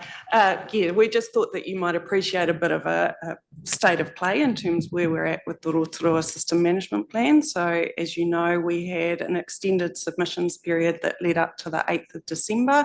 It was open for public feedback on the draft document. We received about, I think, 26 written submissions in the end, and we had 10 of those that wished to be heard at an oral hearings. We held those hearings on Tuesday last week with the 3 Rotorua councillors as part of that hearings panel, as well as 3 delegates from our Ahikaroa Ropu. So that was Tamara Mutu, Sharon Porter and Frederick Clubb. That's the first time council's had a panel of that nature where it was a partnership approach to listening to the submissions. We were able to, because we only had 9, we were able to complete that in one day. And then the second day that was set aside for more hearings, we were actually able to use for deliberations. So the first deliberations meeting of the panel has been held. We're just in the process of pulling together the deliberations report that the panel members will review and make amendments to. And then we will be able to bring that to council with the recommendations that the panel has made in regards to changes to the system management plan that they feel need to be made in light of the submissions. In light of that process, which is obviously still ongoing, it's Yes. probably... Sorry, I should have said, I think that report will be coming to you in April, which is probably the bit that you wanted to know. Right, okay, I see Councillor Thurston is first off the draw.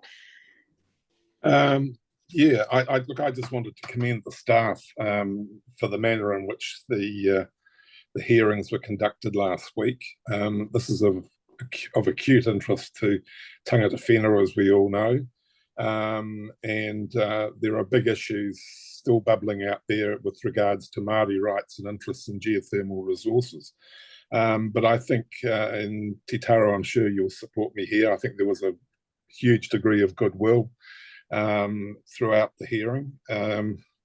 As we know, tangata whenua took a case to the Waitangi Tribunal back in 2012, and as I flagged to colleagues the other day, we were advised by one of the key presenters and a high-profile kaumātua that they were in the process of putting some pressure on the Waitangi Tribunal to actually sit in Rotorua, and that is apparently to be in June. So we know the tribunal can only make a recommendatory power, but it could possibly make some recommendations to government. But that is an issue that's bubbling away there, but I don't want to preempt anything that's going to come in the final report of the hearing that's coming through to your committee, Madam Chair. But no, I just draw colleagues' attention to the chapter here 2.3 on reputational risk, because everything that's stated there is all about harnessing the ongoing goodwill that we have with iwi with regards to this very fragile resource. But thank you for having me say a few words, Madam Chair. Thank you, Councillor Winters and Councillor White. Thank you, Madam Chair. Yeah, just continuing on from Lyle. We had we appointed Greg Hill as independent chair as well as part of that group, because Greg helped us through the future development strategy of Rotorua when we had that combined group of RDC councillors and ourselves. He was a real gentleman in terms of conducting the meeting, and I'm really pleased that we got him on board. He was able to navigate the panel through some really challenging submitters in what they were saying. And so I think he took a lot of heat out of the situation and helped us with our deliberations hugely. I'm disappointed, Madam Chair, that Rotorua Lakes Council didn't turn up to speak to their submission. I'll be having words with my colleagues from over there. But I mean, this is a partnership that we're doing with RDC and tangata whenua, manu whenua. And I was really disappointed that Rotorua Lakes Council didn't turn up. Anyway, they put in a written submission, and I'm especially grateful, Madam Chair, that we had that extended time for consultation. I think Penny and Freya recommended 6 weeks. We went out to actually about 4 months and closed it off just before Christmas, and that was hugely beneficial so that groups could get their heads around what we were trying to do, and they weren't pressured in making submissions. They had time to think about what they did, and Penny and Freya spoke to quite a few groups in the end, which I really appreciate. And I think we had really good engagement with our community right across the board. So, yep, deliberations coming, can't say too much, but I think we've pretty well got it nailed in terms of how we see this going forward. Message ends. Councillor White. Yeah, kia ora, Madam Chair. Just to support the comments that have been made. Firstly, I'd like to acknowledge Penny, Freya and the team for their best efforts in terms of consultation and a very dynamic space where this particular taonga, that's why it's called Waiariki, chiefly waters, is so important to iwi. It goes alongside the importance of fresh water and everything else because of its utility, customary use and so on. So I just want to acknowledge them and the work they've done. In the context of the interesting thing is about, from an iwi perspective, when you're talking about Rotorua management, systems management, it's confined within that particular boundary of Rotorua, and then you go out the lakes a bit, and you got another estate and another one. For iwi, they don't in their minds separate out the extent of the geothermal fields. They see it as complementary to each other, and what we do in one will have ramifications for how the thinking is on another. So you get a mix of what I call hokainga, those people who live in the villages where geothermal has been used for customary purposes, cooking, bathing, healing, all those sorts of things. So you've got three, whakarewarewa, you've got Ngāpuna, and you've got Ohunamotu. All those three have been strongly represented by the hokainga, the Heikaroa group.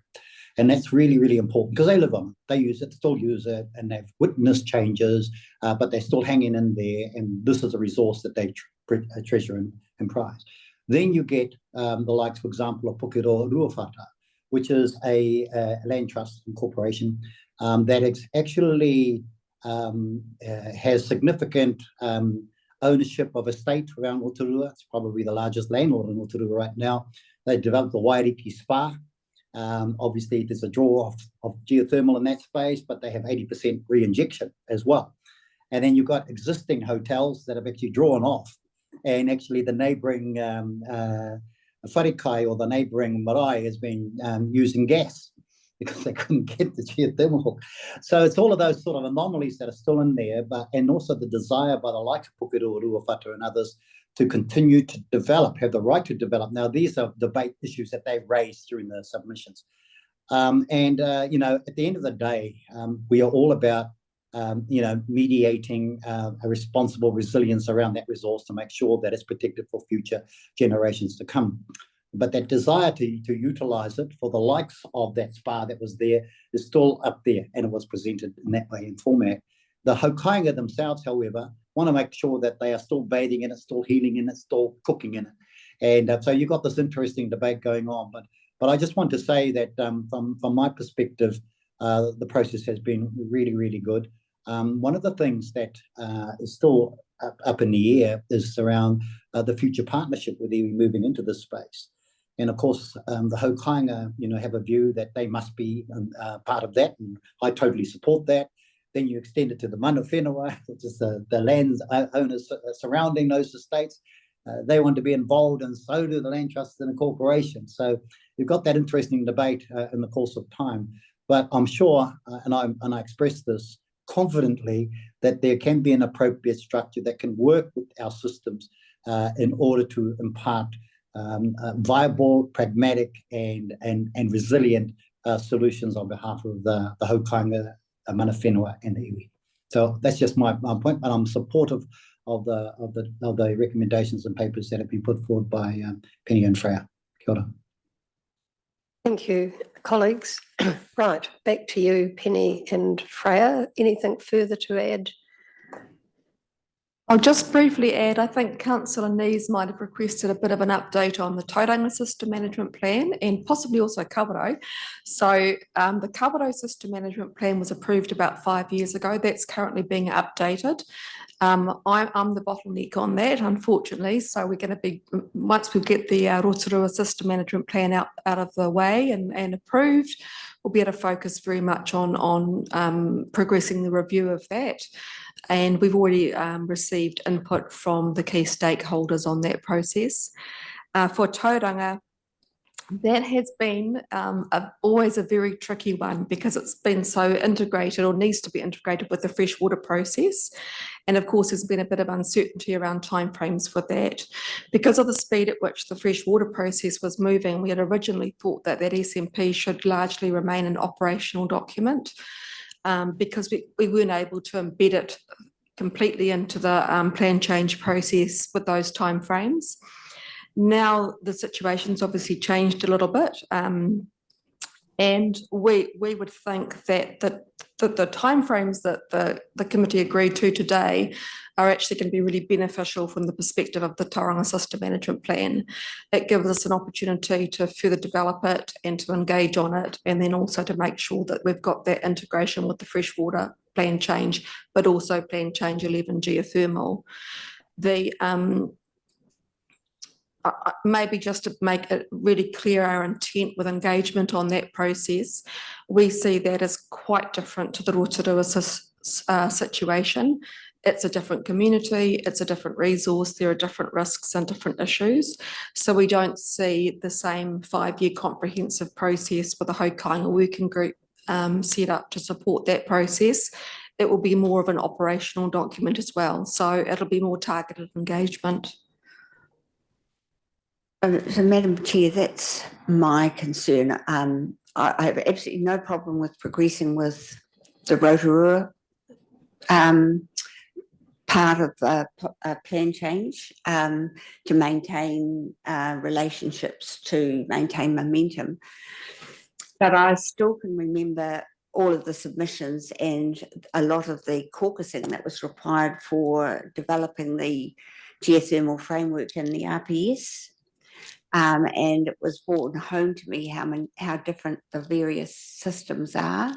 And I'm very conscious that our plan change will have to negotiate all of the different, the rules and policies and objectives for all of the different systems. And my understanding was we were going to be, we would have a system management plan. We would, for Tauranga, that would come back to us and we would have a good level of knowledge about the policies and rules that are required to manage Tauranga before we signed off that part of the geothermal plan.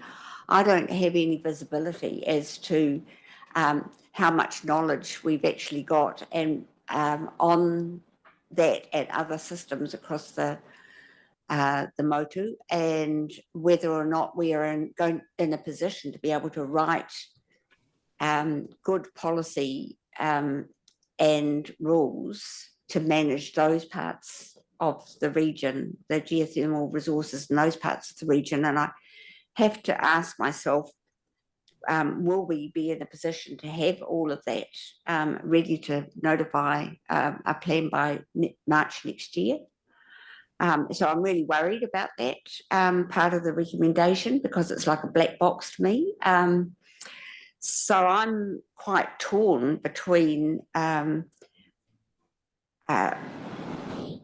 and 2 or splitting them, go ahead with Rotorua, and then once we've got the right amount of knowledge, then we do the rest of the plan. So can you give me assurances that we've got the knowledge, we've got everything we need to have a really good, robust plan covering the whole of the system, the whole of the geothermal system across the Bay of Plenty? Because I'm just so conscious that the geothermal part of the Tauranga field is actually warm, fresh water. So I have to ask myself, should we be aligning those decisions with the freshwater decisions? So I don't think you've convinced me on the rest of the geothermal across the region. You've convinced me with regard to Rotorua, but not the rest of it. So can you help me there? Yes, I can. So you've made the point really clearly that those systems are all quite different, and indeed they are. So we have different levels of information within each of those different geothermal systems, of which there are about 12. They vary really greatly in terms of the level of complexity for management. So we've got Waimangu, which is a protected system. The regulatory provisions around that are quite straightforward. You can't do anything. Kawerau is much, it's a highly developed system. It's a development system. It's heavily consented. Again, reasonably straightforward. The Rotorua was by far the most complex, high number of users, very, very sensitive, very, very strong or high level of use, and a tension between protection and use. So that's sort of the extremes of it. Probably the trickier area for the plan change is Tauranga, but also the conditional development system. So that's Tikiteri and Taheke, because there's uncertainty around the framework for that. So we expect, in terms of the systems where engagement with Māori is going to be the most complex and pressing, it would be for those conditional geothermal systems, because they have their aspirations for development. They're largely the landowners of those geothermal systems, and they have expectations for opportunities to develop them. So engagement is going to be a big commitment, particularly in those for those systems. We do have a good technical evidence base for that as well, as much as we can have. So, for example, Tahiki is currently going through a fast track consenting process. So most of the information on that system is currently held by the landowners and developers. So we can use that and work with the consent holders to progress a plan change that's appropriate for that site in a reasonably straightforward way. We've been collating our evidence to support the plan change for some years. We've got a number of technical reports supporting that. Going back to Tauranga, we have been progressing the system management plan. It's not all bad news. And we have an early draft of that system management plan, which looks at our operational direction and the way we handle things like reinjection, discharges. We've done modelling of the predictions of impacts of use on the temperature of the system. So we've already done a lot of that work. What we haven't done is form it up into a formal draft SMP that's ready to go out to the community. What I can commit to, and that might satisfy some of your concerns, is that we can bring that back to the committee quite quickly if you'd like, and maybe we can have a workshop on the other systems. So we're not ready to bring you back draft provisions, but we can certainly bring you back some high level indications about what we think the provisions need to be for the other systems, but also some more information on the system management plan for Tauranga and for Kawerau, if that would be helpful. We can possibly do that at the April meeting if that is something that the committee wants. Well, for me, I think I need to gain a little bit more understanding before I can feel confident that we've got the sufficiency of information to be able to write really good plans and policies around that. Will there be a problem if we are running ahead of the freshwater plan change, since Tauranga is a freshwater system? It's just hot freshwater, it's not geothermal.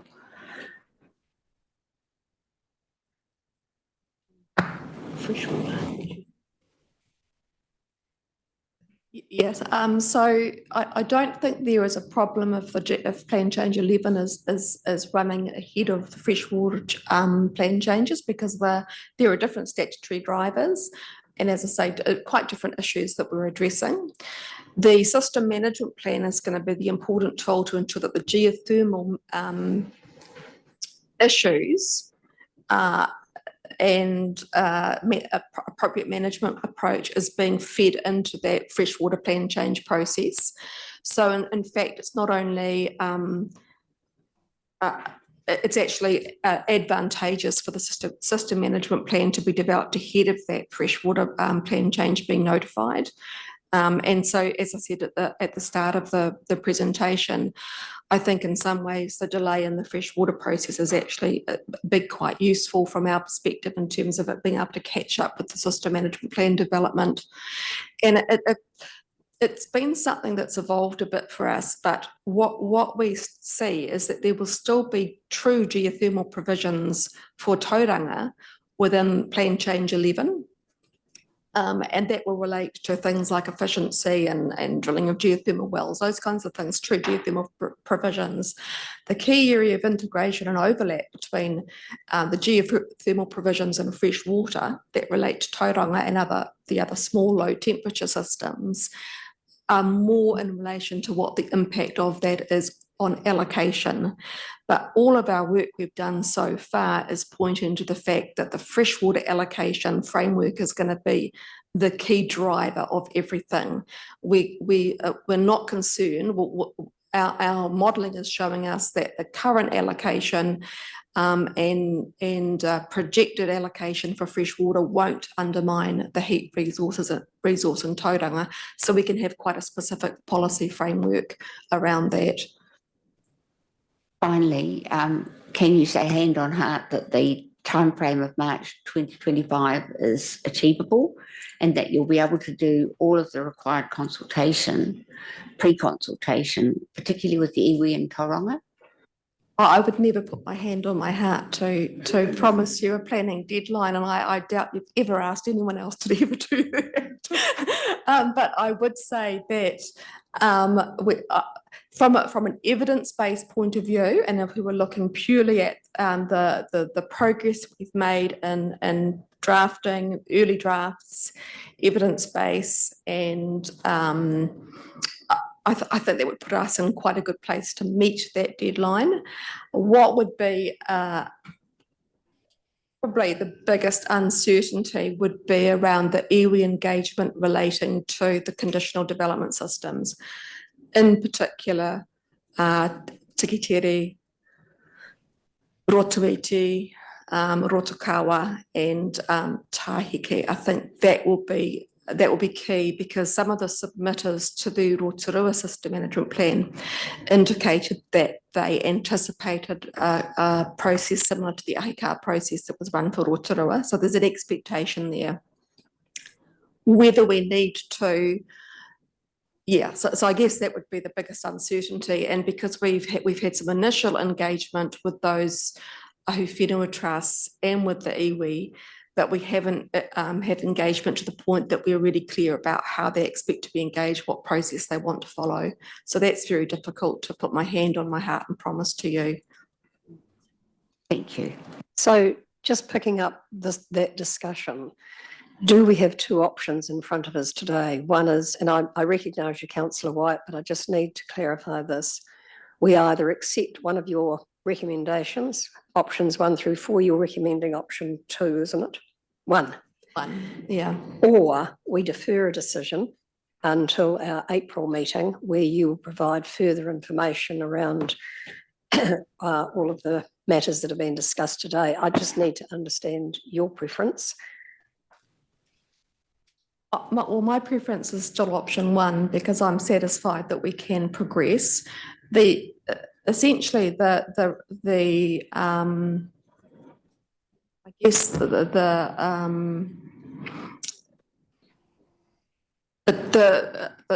inability to meet the time frame of, say, March 2025, at the end of the day, we're still recommending we need to progress a plan change as soon as we possibly can.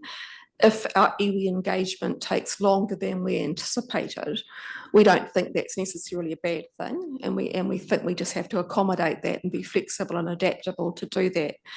We took that position with Rotorua, and we went out with some clear timeframes when we started our process. But through that process, it became really clear that it was too important, and iwi expected a high level of engagement, and it was the right thing to be flexible and adaptable around that, and to work with iwi in a way that was meaningful. So if that happens this time, I still think that's the appropriate way to go. I don't think it's a realistic option to delay the plan change indefinitely. If we were to wait till April, that would delay us kick-starting engagement with Māori, and we think that needs to start now. So as you can see in the report, we're recommending we kick that off in March and April. We've got all our engagement material ready to go. We've got our contact lists ready to go. Freya and the team have been working really closely on that. We think the sooner we start that conversation, the better, because these things don't happen quickly. Good answer, Councillor White. Yeah, kia ora, Madam Chair. No, I certainly support the position taken by staff. So I certainly support option 1 in moving forward. And I think the work that they've done with iwi, with the Rotorua management system, has been pretty comprehensive, and I would argue we're almost there. When you go out to Taheke and those places, and I know them very well, they're in my territory, Pigiel. Basically, Taheke has already got a proven field for geothermal energy and development of a geothermal energy source. You've been to Te Aurapaki. I mean, it's got the potential development prospect, not maybe as large as that, but certainly got that potential, and they'll be vying for that. If you go out to Tikitere, which is not too far away from that, you've got the issue of Hell's Gate and all the geothermal features over there and the tourism prospects. That will be a bit more difficult, but they'll be looking at opportunities. And historically, that place and beyond that, along the shorelines of Lake Rotoiti, used to have tents coming up periodically over 2-month periods. People use a lot of hot pools around that area that are not revealed right now, but they're out there, that they used to use for healing muds and so on. We go out to Rotoiti, which is to the east end of the lake, ditto. They are looking to basically look at geothermal energy development at that end. So there's going to be a different conversation moving to those particular areas than what we're actually having in Rotorua. I think the only dimension in Rotorua is if you got the likes of Pukero or Ruawhata, but wanting to basically develop the energy resource, state categorically that they can mediate the use of it by re-injection and so on. They're looking to build a big hotel next to the current Wairiki Spa. It may well be that they would have to contemplate using electricity instead of geothermal, but those are the sorts of debates and tensions that are there. But I think in the Rotorua management system, I think Penny and them have done a very good job, and I'm confident that we can bring closure to that one. But having said that, it will be seen as, I guess, setting the scene for conversations to our neighbours next door in Taiheke and as you go out. Because I have to say this, a lot of the Hokainga in those 3 villages also whakapapa out to those particular areas as well. So there's that continuum of relationships, but also a statement around location. You got the villages, you got the land trusted and corporations, and you got and that is not tensions, but that's where the interesting discussion will happen as you go beyond Rotorua. So I just want to make that, but support what the position of our staff. Councillor Scott, then Councillor Thurston. Yeah, just to help with my understanding about the relationship with the fresh water potential changes, am I right in my understanding that you really need to know more about the direction of travel and what's likely rather than the detail of what might come out of the freshwater process, in which case the March 25 makes sense, but how detailed do you have to be aware of what's happening in that space? I thought we've already been obviously having those discussions internally about how we're integrating the freshwater provisions and the geothermal provisions. So that's already obviously happening. So looking at what would sit within Plan Change 11 and what would sit within the freshwater plan changes. So I think the way you've described it there is spot on. It's the general direction, and where we've got specific rules that are very geothermally focused, they'll clearly sit in Plan Change 11, and that will inform the freshwater plan changes, but they're obviously quite different drivers. I go back to the key area of integration. As Councillor Nee says, we're talking about managing these aquifers that are essentially interconnected. Parts of it are warm, parts of it aren't. So it comes down to allocation and values. And I think some of those values discussions have been happening already through that freshwater process, and also the modelling to support that's already been carried out. Thank you. Oh. Expedited. Councillor Thurston and then Councillor McDonald and then lunch. I'll be quick. In terms of the Rotorua System Management Plan, the report and the recommendations, through you to Penny. Penny, are you anticipating to present that to this committee? Councillor Thompson said the next meeting's on the 9th of April. So will that be brought to the 9th of April meeting of Strategy and Policy, the recommendations from the SMP? That's the intent, yes, Councillor. Thanks so much. I'm not meaning to cut discussion and debate off. Goodness I'll talk 100 miles an hour. Councillor McDonald. Just firstly to staff, great presentation. And I want to say congratulations to sticking to your guns of the time frame. I support your recommendation. And the reason why I support your recommendation is I support the process that you've taken. But like Councillor Nees, I would like to have more feedback around what you're planning for the Tauranga Moana area. And the other reason why I'm supporting your recommendation is that I see the benefit of you getting as much of this done to actually feed into the freshwater policy that we have now put on hold to September. It makes sense that you continue. And I just applaud you for putting the recommendations that you were around that whole time frame. And I guess this is kind of what I was wanting to hear from our previous staff, but obviously, that may be a bigger portfolio maybe than what you've been working on. But really just to commend you with the project and commend you about making the decision around the time frame you see this working in. So congrats. Further debate or discussion, I'm looking for a mover of a motion. Councillor Von Dardelson.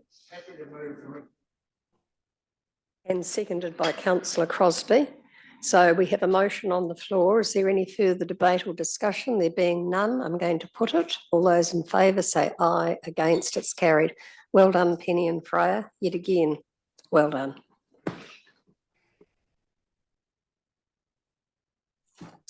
Councillors, that brings us to the close of our meeting. So thank you for your attendance. Thanks staff for all of the hard work, ngā muta, that you and your team have put into today's discussion. Without further ado, let's close up shop.